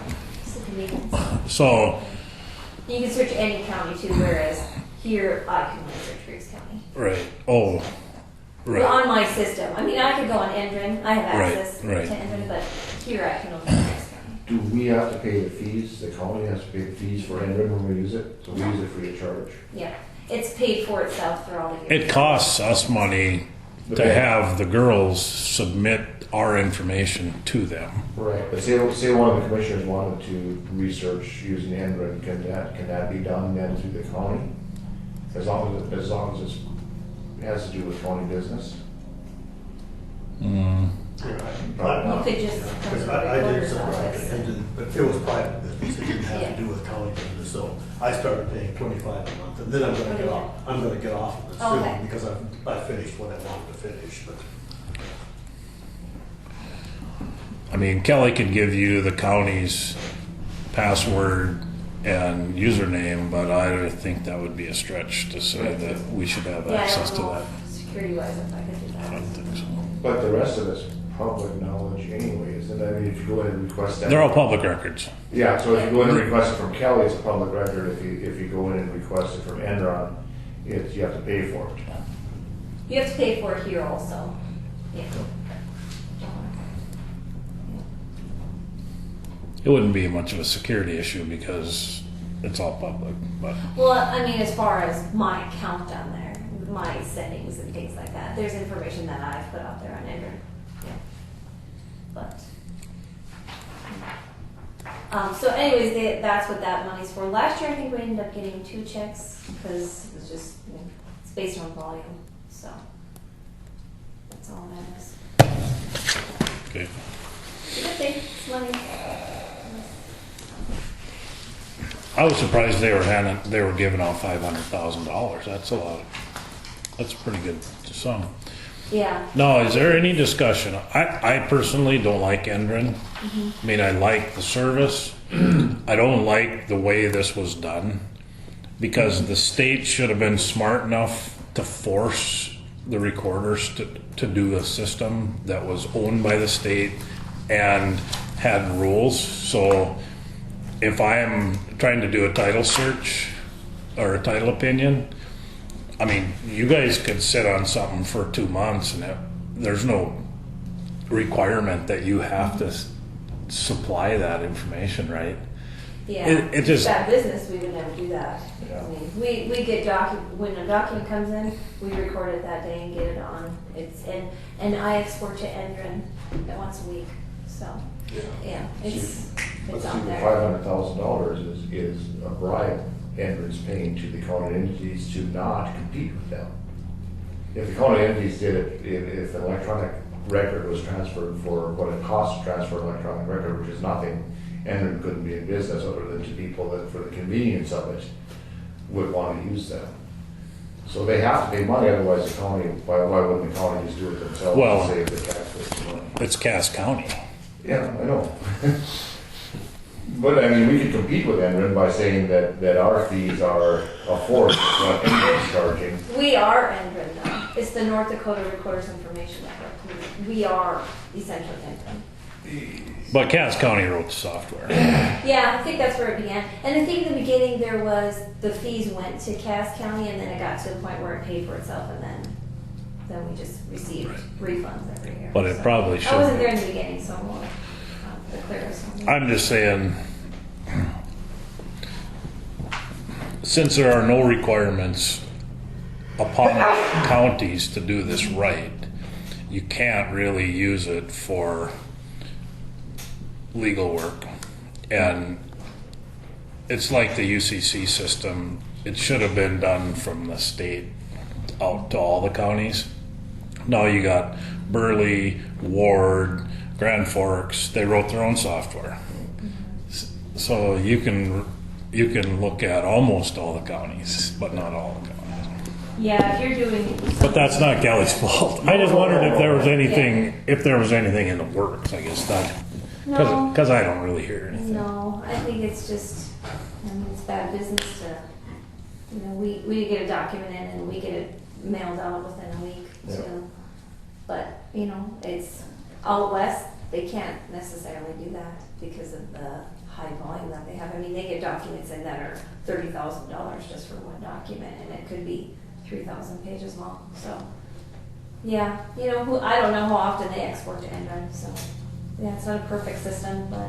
Yeah, I know that was one of my frustrations before when I was down there getting information, that I had to have you run some reports because I couldn't get it off of Endrin. And then I had to go on Endrin and vice versa. So I had to get some from Endrin and some from you. Yeah. And that's what probably It just Troy is depends saying. on, yeah, because I export to Android on Fridays, because, Well, this you know, was- if Jess puts a document on, Yeah. then I check the document. We always have double checking, and then Friday we check all the documents and ship them out. Well, this was done quite a while ago, but it was still information that you had that wasn't on Endrin, that you had to give me that information. Endrin had to give me the other information. It was just frustrating, trying to figure out what's on Endrin and what was not. And of course, we don't have everything on Android, because we don't have Yeah. completed, so. And they're a private entity, correct? No, I think they're a department in Cass County government. At least they were. good question. I've got a pamphlet on it, Okay, thank you, Kelly. Road reimbursement request.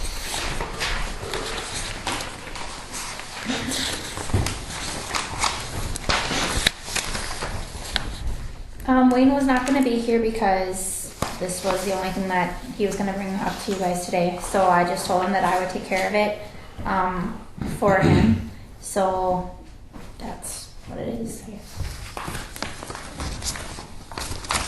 And then I got the original for you if you Okay. guys decide to send it. Motion to send in for the pre-engineering costs reimbursement. So moved. Moved by Ron. Is there a second? I'll second. Second by Sean. Is there any discussion? Is there any discussion? Is there any further discussion? Seeing none, we'll proceed to vote. All in favor, say aye. Aye. Opposed, same sign. Motion carried.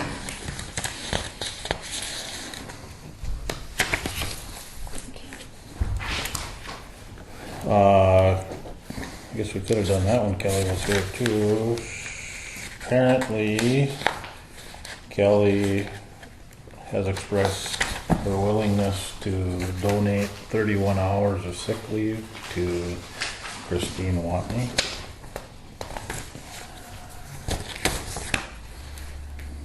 How is she? She's coming back on Tuesday. Oh, She got the okay from the doctor today. I just actually got a text from her saying she got the okay. so they got her. She's, from what I understand from her, she's still doing therapy and still going to be going to the doctor and doing some neurological testing. But I talked to her earlier this week and she sounds way better than what she did, and she's feeling better and her balance is back. So move we approve the leaf donation for Christine Walker. Been moved by Sean to approve the donation of leave request by Kelly Vinson. Is there a second to the motion? Second. Seconded by Dale. Is there any discussion? Is there any discussion? Is there any further discussion? Seeing none, we'll proceed to vote. All in favor, say aye. Aye. Opposed, same sign. Motion carries. CWB building loan. We talked about that already, kinda, didn't we? Yep. You just offset the account to do any extensions. We took it off of the bills that we were gonna pay, and we were gonna. Jamie's gonna do a resolution Yeah. that, so we can take that out of the emergency fund. Okay. 2016 budget, Sam, I think that's yours. Yes, I would like to start the budget process early if we could please. Just because I'm so new and would like to do all this correctly, so. Do you, knowing what you know now after talking to Kelly, do you think you need to work with him before we get into the budgeting process? If he's gonna help you kind of reorganize the accounts within the county, I think the budget is it's a function of the software. I think once you get into this with Kelly, you will be using system generated budget worksheets instead of those old ones. Okay. Correct? I mean, is that I guess I didn't really talk to Kelly much. He just said that he was gonna help me with okay? this if. Well, I think if you want to start the budgeting process, well, it's not early, even if we started it in 2 weeks. Right. Because it's supposed to be started in June and July anyway. So I would, before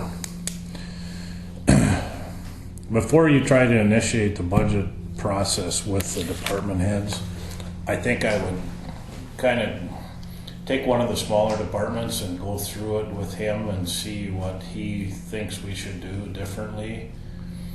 And, you know, the end result is we want to connect the funds to the budget. Okay. Did you understand what John was talking about? No. No. That's okay. I'm not quite sure John understood.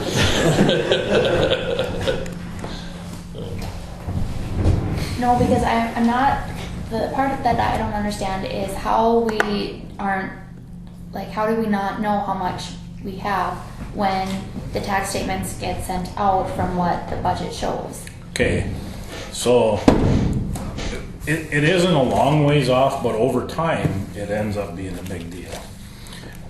So we send out tax statements in October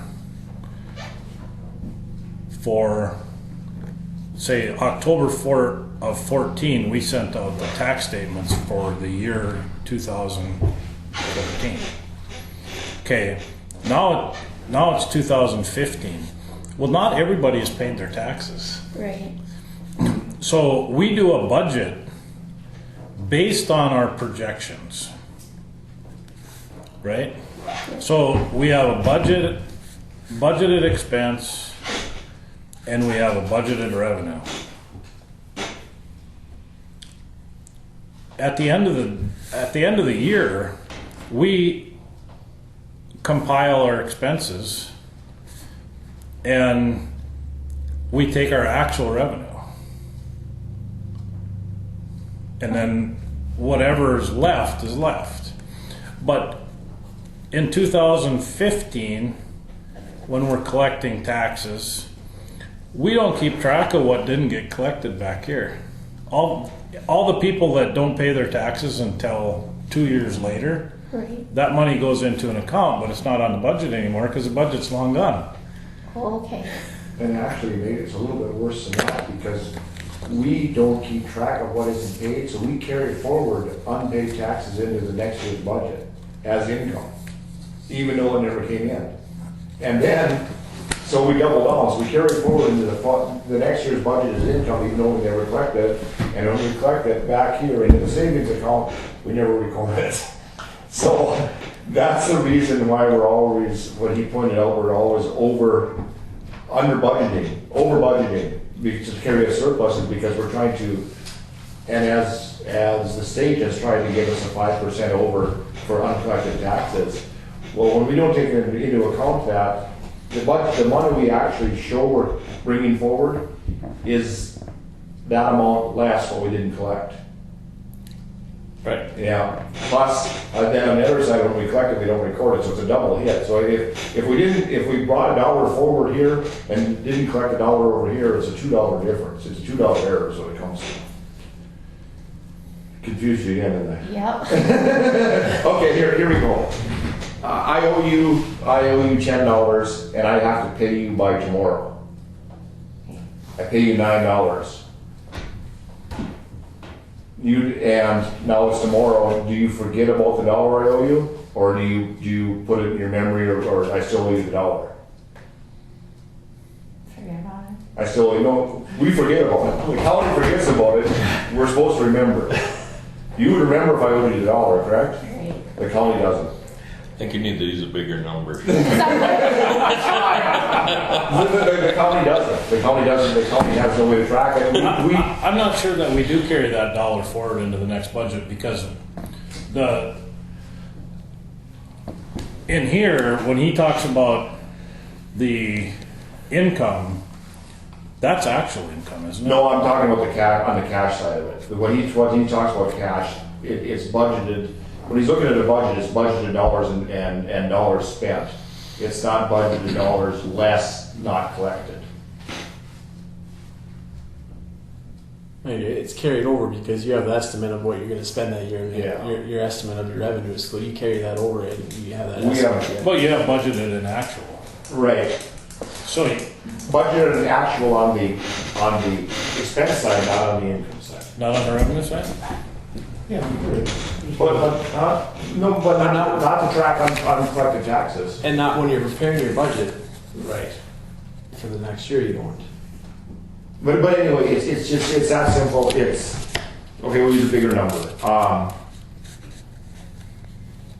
But I track the uncollected taxes for the 3 years. I do that every month to balance out like my books. Yes, but where does that money go? When you collect it, where does it go? What account does it go against? See, that's there. Okay, there you go. So if you track it, you know how much is supposed to be left to be paid. Right. But once you get the money, you just send it into that savings account, and there's no correlation between what's left to be paid, what was paid, and what's in the account. It just grows. Okay. But you don't know why or where it's. So it's not, because what I was thinking that it was when you guys do up a budget, like FAR's budget right now, when they get money in from each tax, like you come in and pay your taxes, part of that goes to roll, part of that goes to Right. this and that. So then if you didn't come in and pay your taxes, they didn't get that money in their budget, so then they wouldn't have been able to spend it. Is that correct? Well, but they do spend it because we don't, if there's uncollected taxes, there's no procedure to not spend the money. Once the money's budgeted, whether we collect the tax or not, we're spending the money. Okay. But the problem comes when it makes it the next year and you're collecting that money, that uncollected taxes, that doesn't make it back into the budgetary system now. Okay. It makes it into the savings of the county. Oh. It doesn't go back to make it complete. It doesn't complete the circle. So then we don't know how much money is supposed to be going in that savings account. We know that we've collected all the past due taxes because we foreclosed on the property and sold it, or but we don't know where the money went, and we can't account for how it got there. That's why we have unencumbered money in the savings account. It should go into a sinking fund. Okay. When you collect it, that's how it should flow back into the budget. Okay. And a sinking fund is just a fund that starts with a deficit balance and you have to replenish it. So you can think of it, if there's $100 worth of at the end of this year, if there's $100 in fund paying taxes, the fund should start with a negative balance. And as you pay into it, it'll eventually come up to zero. Okay. That was pissing me off. The taxpayers owe, the delinquent taxpayers owe that money to the sinking fund. When they've paid all the taxpayers, then that fund is even. So why was I hearing in the beginning that you should be asking for 5% more than what you need because there's people that don't pay their taxes? Well, I think that's there should be no reason that should be done, and I've always baffled me, but I think that was just a symptom of just what Harold said. Most people don't pay attention, and so they use that in order to offset the problem we're just talking about. But then when they do that, then they still don't track up the next side. So I don't know why that was done. But a lot of things in government accounting, I don't understand why it was done. But it's easy to fix. And it wasn't done on the dollars, was it? It's done on the mills, right? No, it's done on the dollars and then calculate the mills. Yeah, I think that's right. Yeah, a lot of them don't.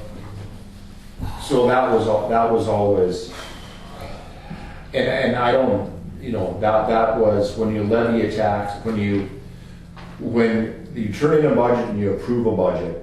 Let's say you approve a budget of $100, then you levy tax for $105,000 because you're going to plan on not collecting 5%. The 5%. The 5% that you don't collect has never been, when it was collected, it was eventually collected. When it was collected in the following year off budget, it was never tracked. That's why it went into our savings account. It was never accounted for. So She's tracking it, but it was never accounted for. It never got into a form of accounting where you have two sides of a balance sheet. So the problem with that, of course, is if you don't know how much money is in that account, how can you be assured that no one took any money out of that account they weren't supposed to? You can't. So in lies our $290,000 problem. And that's why that never showed up anywhere. That was always the conundrum. Why didn't this money show up? Well, Harold just explained it to us in his fumbling around way of explaining why it didn't show up is because it was never tracked. It just took him a while to get product away. and And you could go the second step. maybe that was always the plan. Well, connect the dots. If you know that money isn't tracked, what a better place to take it.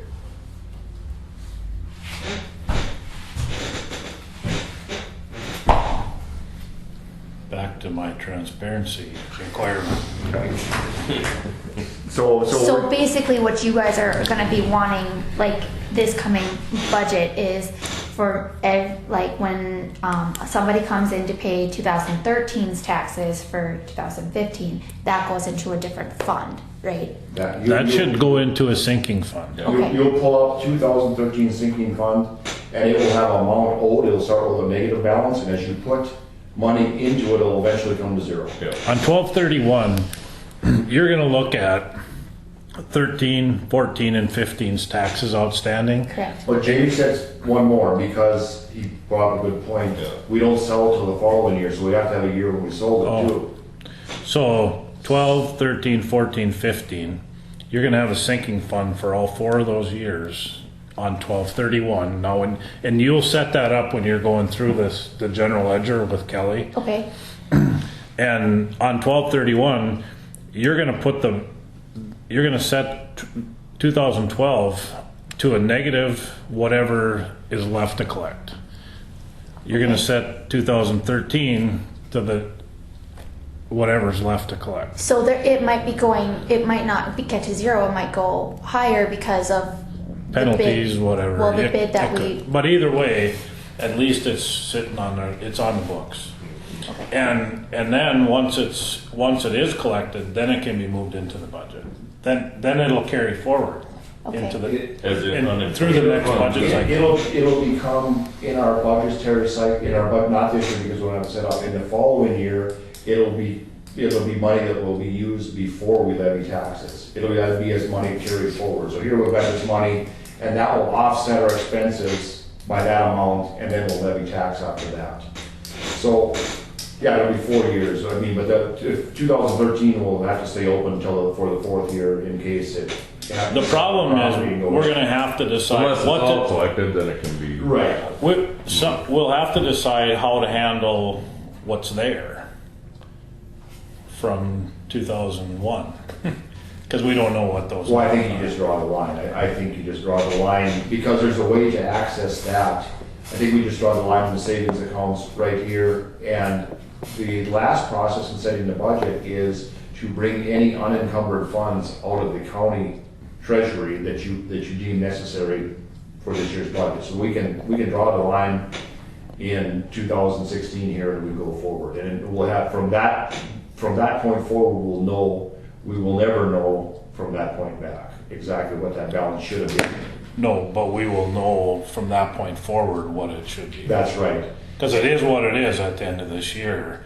And then every penny that goes into or out of that, or there won't ever be any money going back in there.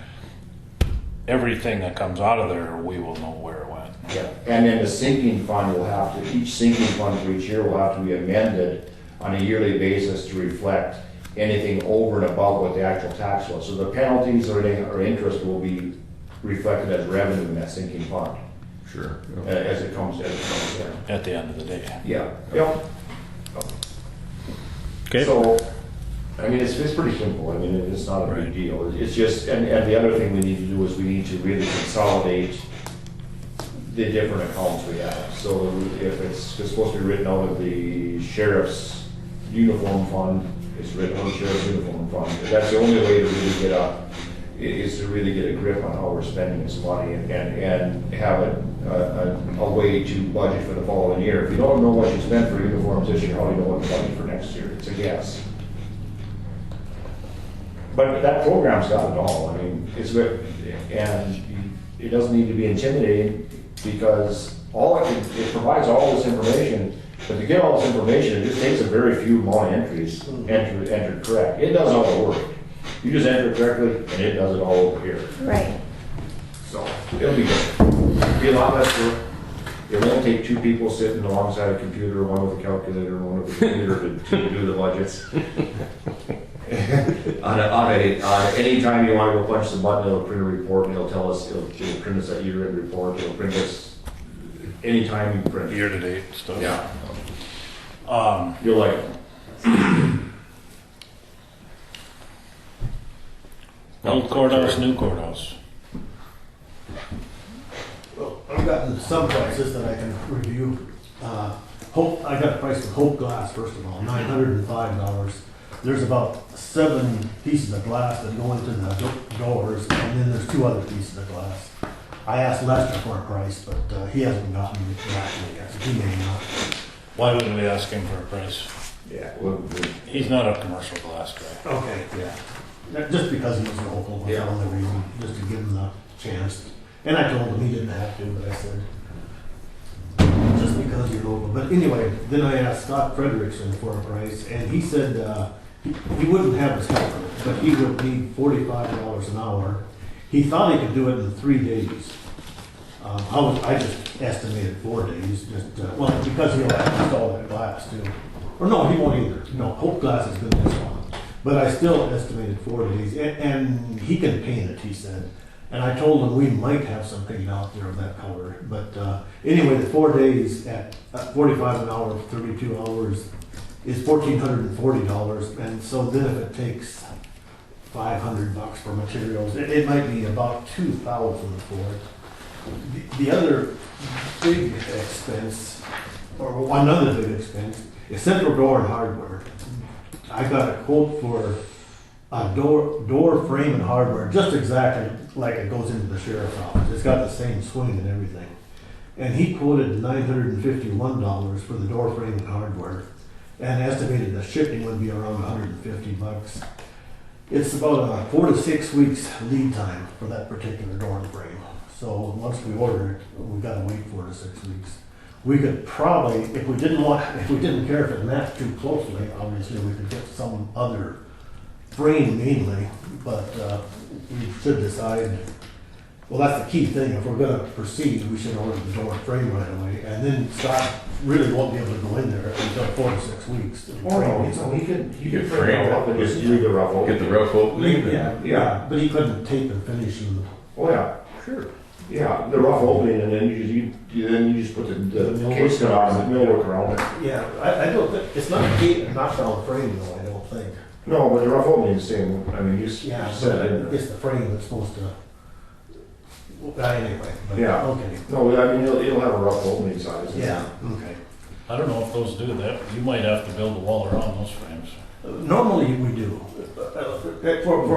We didn't hardly ever use knockdown frames. Okay. They were just regular frames, you had to build the wall up to it. Right up to it. Yeah.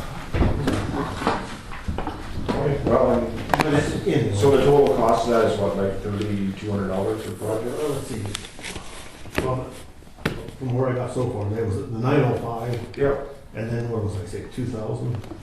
And then another 900. Yeah. And then if we wanted to put a wall outlet in there, or a computer jack, it would be about $600 from Travis. And Mike Hanson never got back to me. If we wanted an electrical outlet, I suppose it would be another 600. And I don't think we have to. In the wall. I think you do. Do you? There has to be an outlet within 6 feet of each corner. Okay. If that wall is longer than 6 feet, you need an outlet. The hallway's 7 feet, I think, isn't it? Well, this is the wall that's closing in the two deputies. You need a wall. You need an outlet on the inside. I don't know if you need one on the Yeah, outside. so we're talking $4,200. So. Somewhere around there. Right. So So you want to do that? that's the question then. It's only 2 months rent at the Bank of the West. Yeah, you're right. Yeah, it's only, yeah, the insurance is, yeah. Do we actually need that wall, the other wall? No, I don't think we need the one blocking off the hallway. No. And I didn't price that one. Yeah, that seems kind of, Yeah. for a temporary deal, that's pretty Yeah. cumbersome. Yeah, that would be another door and frame if we needed Yeah. that as well as some other. But I think we need this wall because Bob has a valid point, he needs privacy, so I think that's okay. I'd be in favor of going ahead with that and let's get this thing going. Okay. I guess if there was a couple of outlets on the back side of that wall, then if they have their desks, the deputies could have a desk, facing the wall. So outlets on both sides, both Yeah. on both sides. What and you on the think other that side. would? That'd be 4 outlets total. Yeah. And it might not cost too much more for 4 outlets. No. He'll run that piece of conduit down. for If you got one wire running, just So you want outlets in the hallway side too, What do you think in case they, in case you want to put a desk there. yes, their piece of equipment or something? Sure. I don't know. Yeah. So we might say If you don't, approximately if $5 you don't do it now, Yeah. there's not much chance to do it later. No, that sounds good. So if we don't need a motion, I'll just order the door frame and stuff and keep rolling. I think there should be a motion if you guys are gonna do that.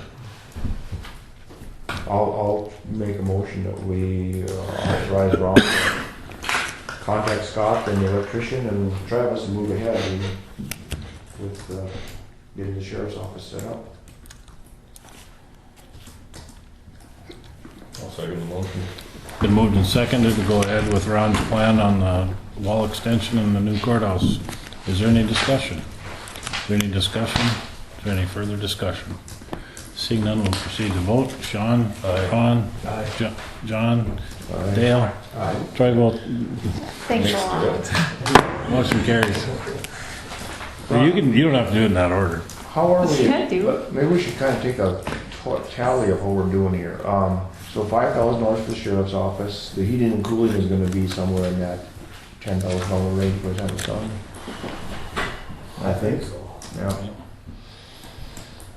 Electrician, what did they say? 7 or 8?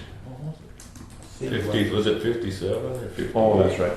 Yeah, Travis. Yeah, that's Yeah, so you could figure 6,000 if you wanted. For Bridgestone Electric? Yeah. I think so. That was like high fives.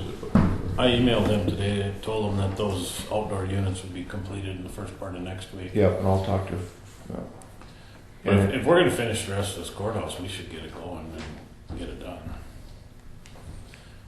What's the timing like on the other side of it? well, we gotta talk to, that's next, I think. So what are you up to? Well, that's heating. Okay, so what else do we have? So we've got Scott Frederickson, we paid him how much already? I don't think, he hasn't submitted his bill yet, but he just took a day or two to hang those doors, I think, didn't he? And he was charging 75 an hour then, because he had his helper with him, and so that was probably 2 days' work, or $1,200 or something. Okay, so we can figure total construction, and can we figure at 8, would that be okay? I mean, that Well, cover it? okay, well, I think we got KJ flooring. That was 11,000? That was 11, yeah. Oh, you got that in? No, I don't yet. No, I'm going to Scott Frederickson, I'm just trying to. Okay, all right, so Scott Frederickson, KJ flooring. It was 11,000. Travis Paul will be 5 or 6.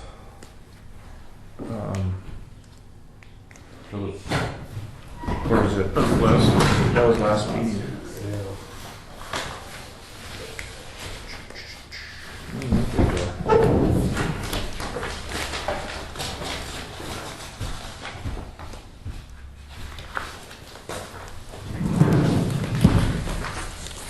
Yeah. Yeah.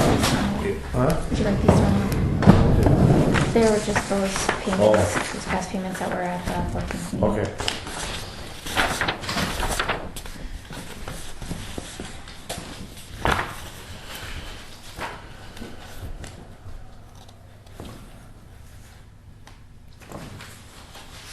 Well, let's just put that at 8 too. It was 87, but we can do more work there. For Travis? Yeah.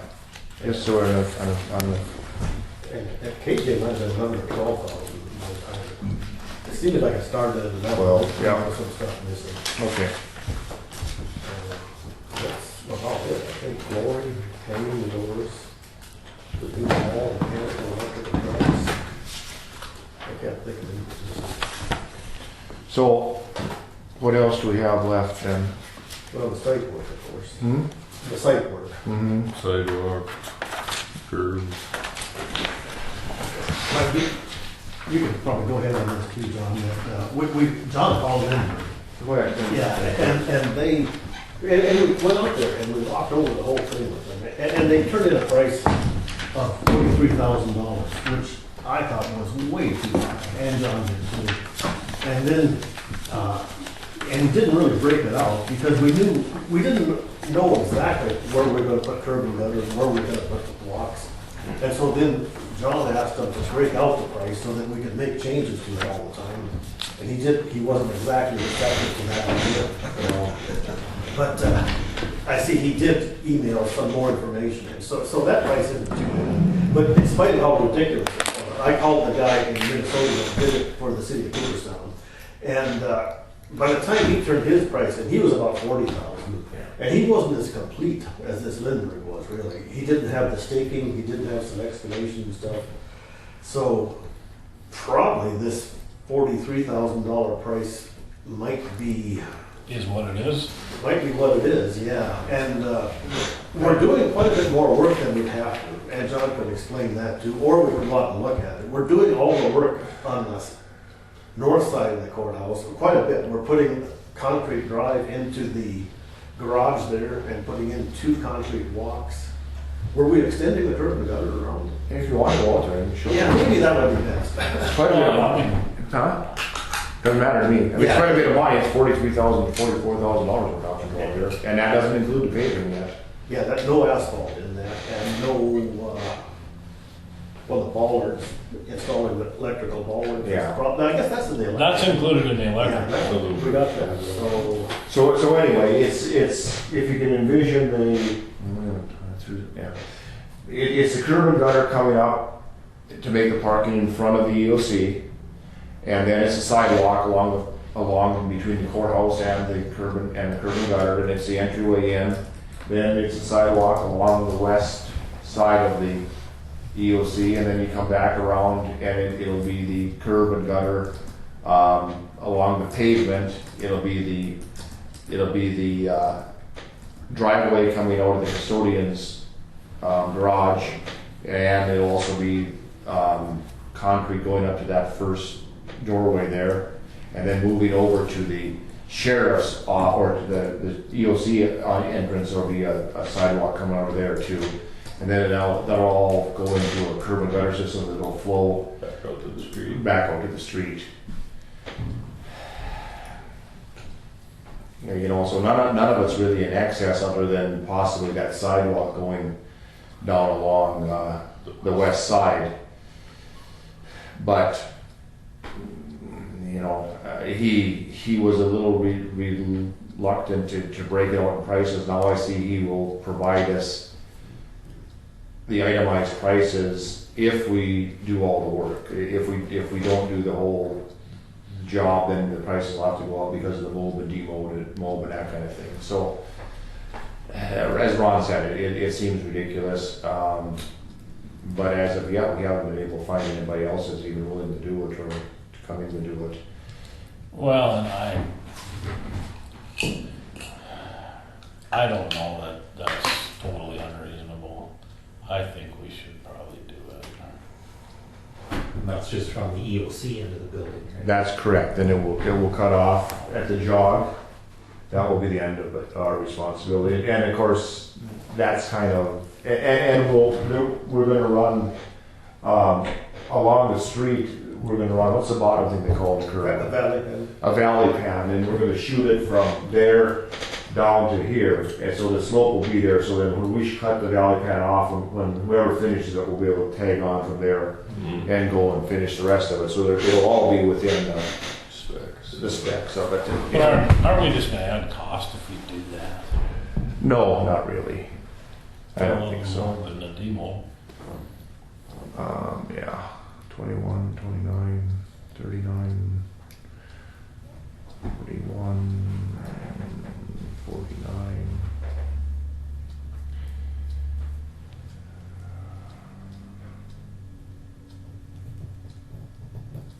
So we're at 90, we're at $93,000, and we haven't done the paving yet with all that would be left, plus any other inside work and stuff, but that would use up, if we spend 96,000, we've got enough money for the 25% match on hand. That would put us even as far as grant money into it. It would put us pretty close to maximizing the grant. We're pretty close. I think with the money we received from this one, we'd get about 920 or 930,000 out of the 988,000. Yeah. So we'd only be leaving 50,000 that we can receive from it. And from that point forward, any money that we receive in grant money, the 25% will come out of the county budget, which we don't have. But there shouldn't be much after. There shouldn't be a lot of that. So the biggest expense here is going to be the curb and gutter and sidewalks.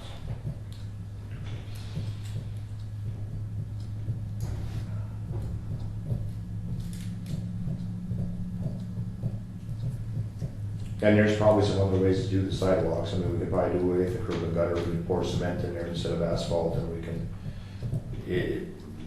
can probably get it done some other ways. It won't be exactly to the specs, and it probably won't match up to what's going to be done when this is finished. Well, concrete will be twice as much as asphalt.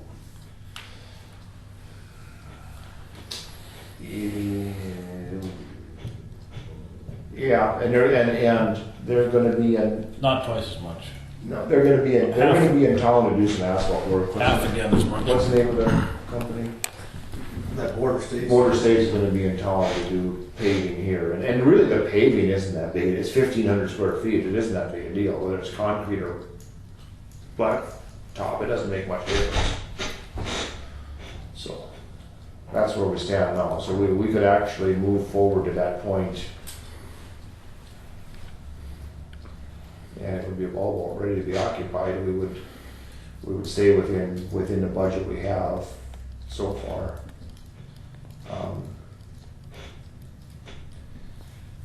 Yeah.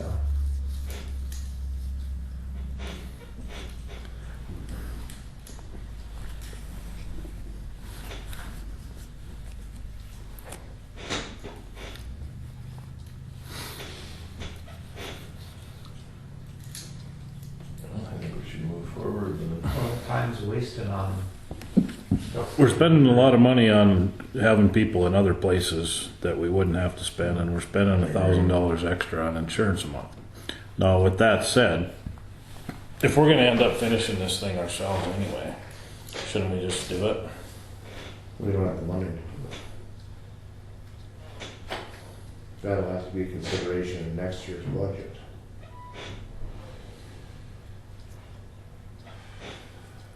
And don't you think we should really have a determination on The contract? the contract first before we do that? I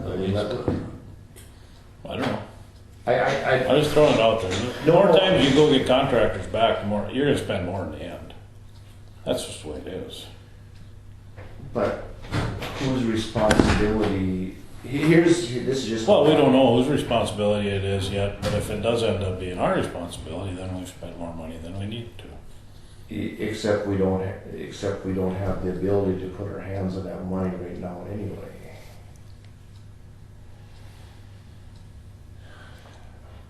I mean, I see your point,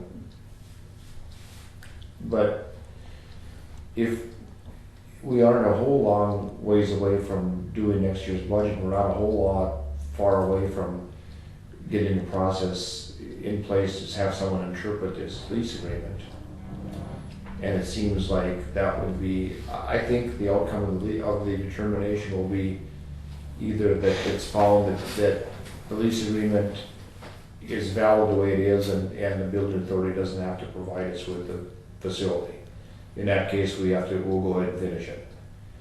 The other option is that the lease agreement is found to be invalid and the building authority is responsible for finishing it, and they don't finish it, we have to go ahead and finish it and then go after them for the money. The third scenario is that they come in and somehow pony up the money themselves and finish it to maintain, to be in compliance with the lease agreement. The first two scenarios, Griggs County will have to finish it, but at least we'll have a determination on what to do after we finish it, either eat the costs or we'll go after the entity for reimbursement. Right. My, you know,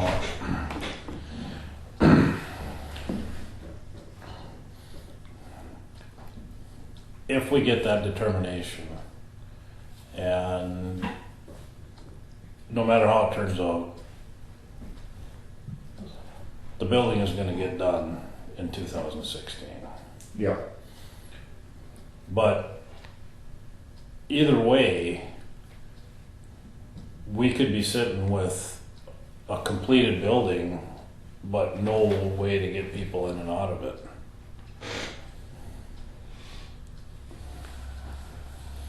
If we don't at least pour a sidewalk in the front or something. Yeah, theoretically, you're right.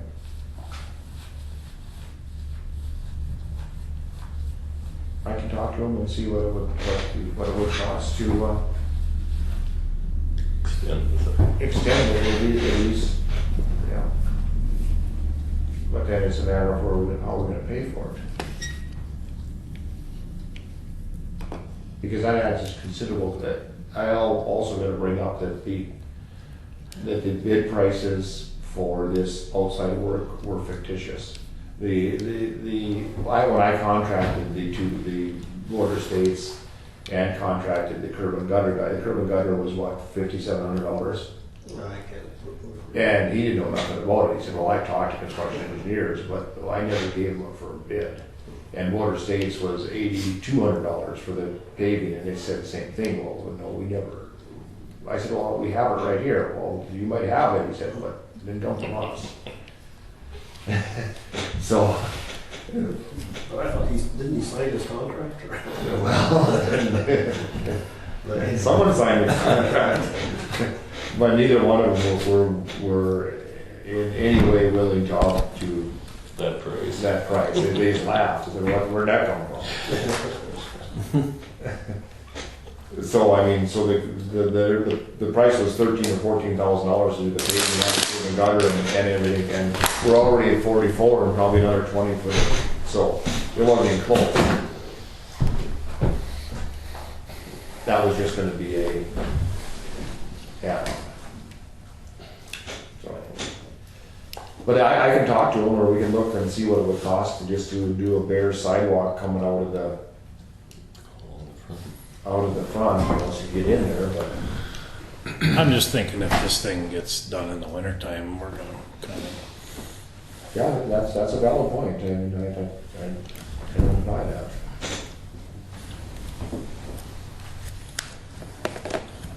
Do we want to move forward with what we have so far, or what's the? I think we should. No.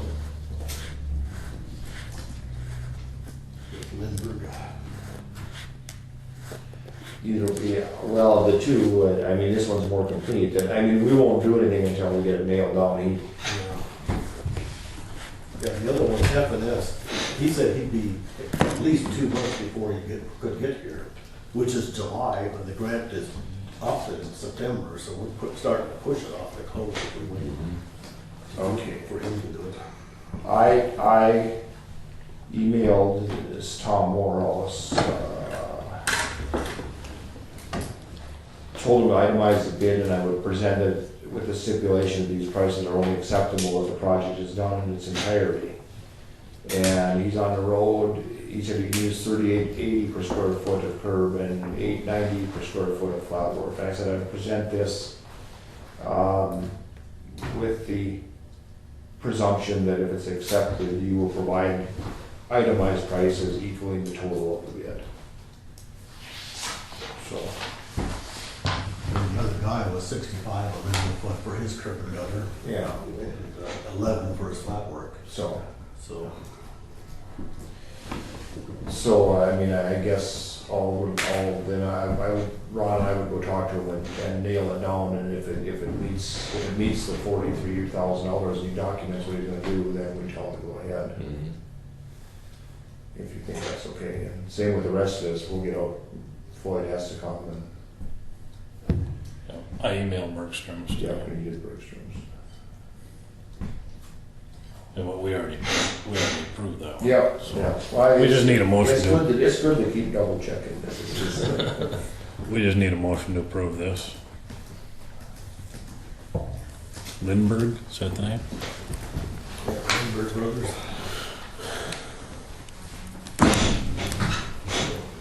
I'll move to approve the Lindbergh Brothers proposal in the amount of $43,569 to do the curb and gutter and flat work and handicap ramps, valley gutter.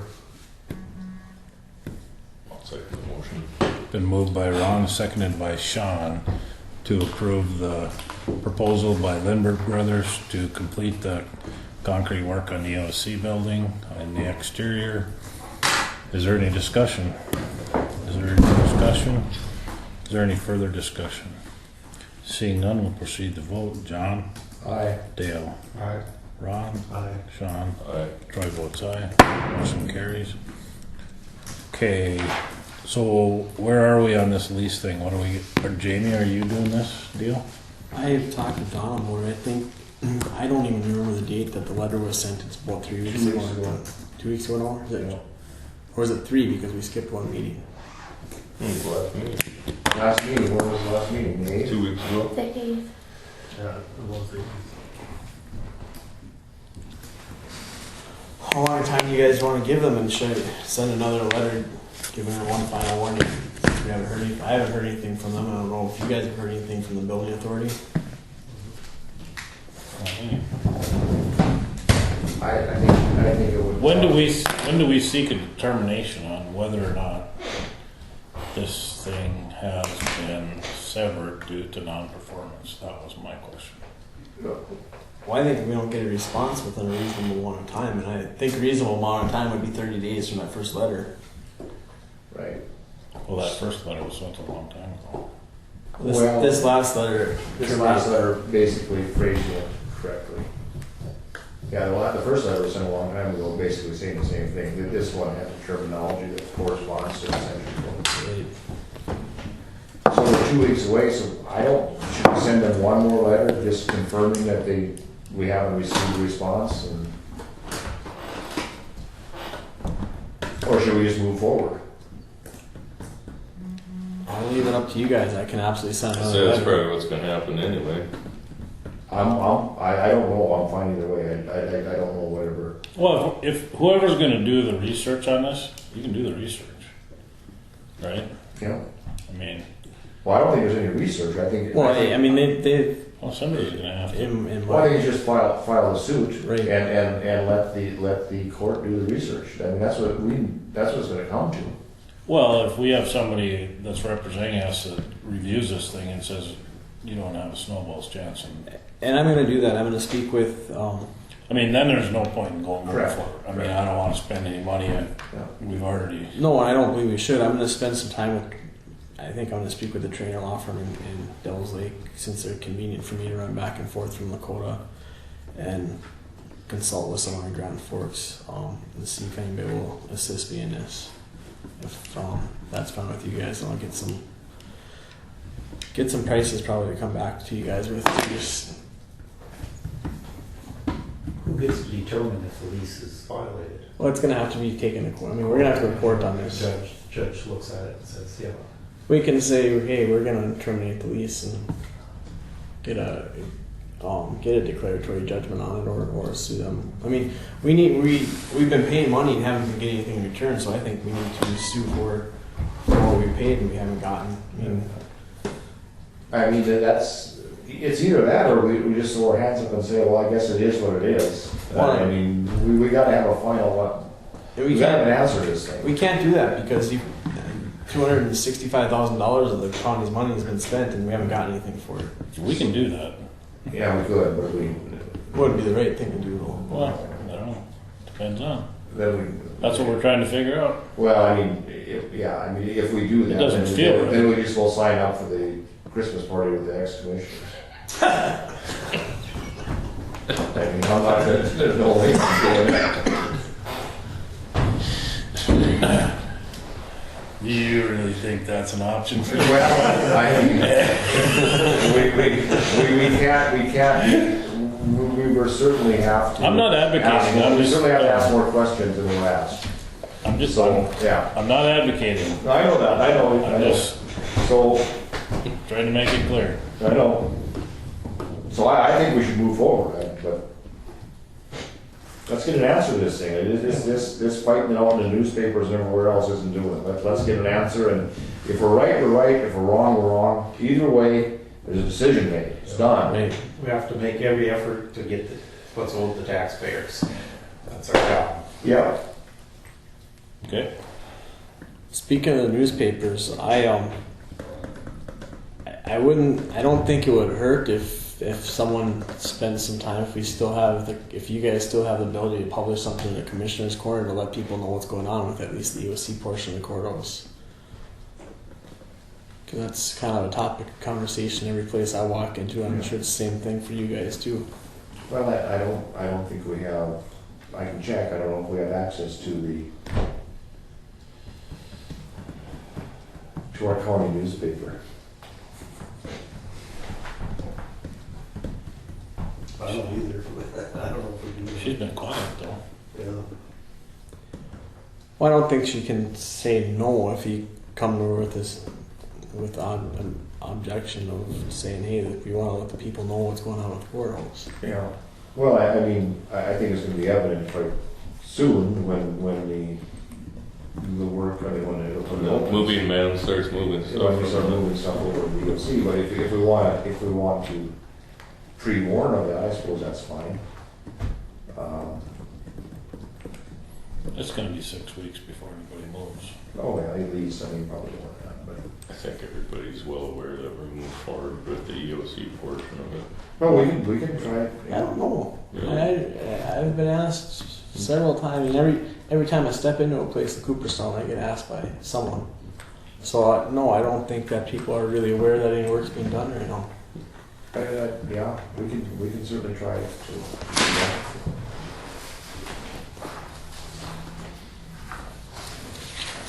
So should we move ahead and try to get a legal determination here? You guys want me to write another letter? Or do you want me just to go and start consulting and? I don't know, but how many warnings do you get?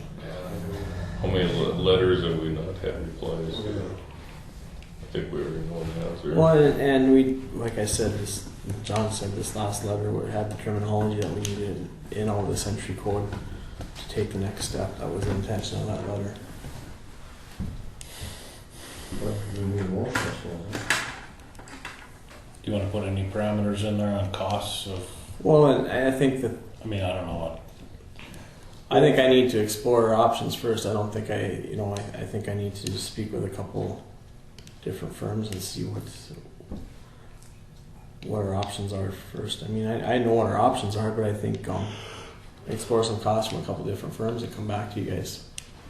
But I mean, this is just gonna be a very simple, straightforward challenge of the Well, I think of the document, right? I think it's just a quick declaratory judgment, unless we want to go after the money that we've sunk into it. But I think we just Well, that comes afterwards. I think for now we just want a declaratory judgment and say, hey, this lease is terminated. it's valid or it's Well, invalid. that'll kind of send the direction anyway. That's right. Just very simple. It is, are we required to keep making payments without having use of the facility? And that's the basic premise of the lease is what did we lease for the money we're paying them? So from that standpoint, it shouldn't take a whole lot of legal expertise to. It shouldn't take a whole lot of work. The case law is It's volume easy. thick. It's easy, and there's not going to be a whole lot of work involved in it, I don't think.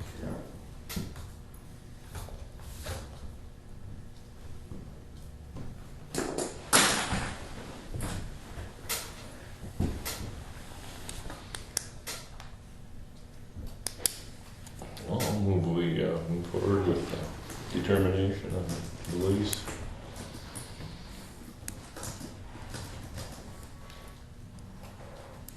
Do we need to have, I guess we can talk about it. We need a second before we, do we want to see? Do we want to, or are we talking about price now, or do we want to see what the actual legal document contains, or is that probably isn't our venue? It probably is just turn it over to the state's attorney and have them fix it, or what's the correct course, Jamie? Well, I think if you guys allow me to explore legal avenues, I think I can cover the motion. I guess I can come back with if I don't have enough time to finish it and take care of it myself, I don't think I can do it without some assistance. Then I'm going to come back and ask you guys, and we can talk about money. I guess at that point, I think. Then I'll second the motion. Been moved and seconded that we move ahead with exploring the status of the courthouse lease. Is there any discussion? Is there any discussion? Is there any further discussion? Seeing none, we'll proceed to vote. All in favor, say aye. Aye. Opposed, same sign. Motion carries.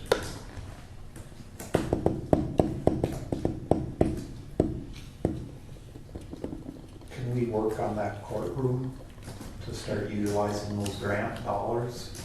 Or we can't until we know? Any question? Let me do some research and come back on that one. You know, if it's not our facility, our responsibility, how do you do work on it? Well, I think that grant money's probably going to get pumped into it if it's ours or not, isn't it? Yes. So I guess as far as that I portion of think, it given the goes, time frame that we are under, I think it probably would be prudent to, To get the ball rolling on that. I think so. 'Cause there's only a few months left before that goes away.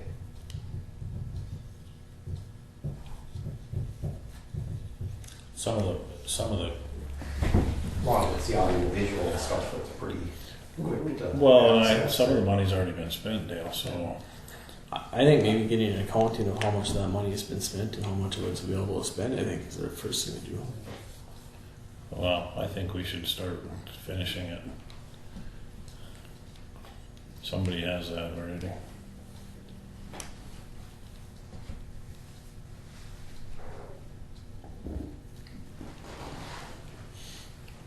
Who was doing the woodwork in there? CE? Weren't you? I think so. I can't remember. Yeah, they were. Is that something we want to have Scott look at? Yeah. I can't even, it's mostly done, isn't it? But There's just a little, there's some trim left to do in the desktop, and not a hell of a lot, but then when Bergstrom comes back, there's some wiring to finish in there, we should have him do that. And supposedly the materials is here, isn't it? The trim material? Well, I think so, there's I stuff think- in there. I would think all that stuff should be there. Yeah. But I could sure have Scott look at it and just tell me how much of he thinks to finish the Okay, courtroom and the commissioner's room, I guess. yep, And the clerk, court, and judges. Judges, okay, you're right. It could be those 4 rooms. where's the clerk of court's room? Right off the hallway. It's the court recorder. Recorder. Yeah, the court recorder. Court recorder, right outside the courtroom. Yeah. Right Auditor's next to the office. judge. Right outside right west of the auditor's office. Yep, across the hall. Okay. Anything else?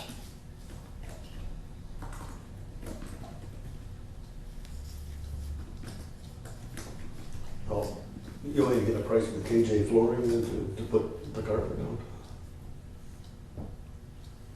Mhm. Okay.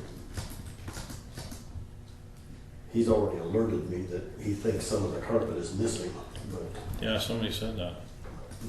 but there should, hopefully there'll be enough for the, Sam said she didn't really want carpet. is it at your house? Gonna use garage paint though.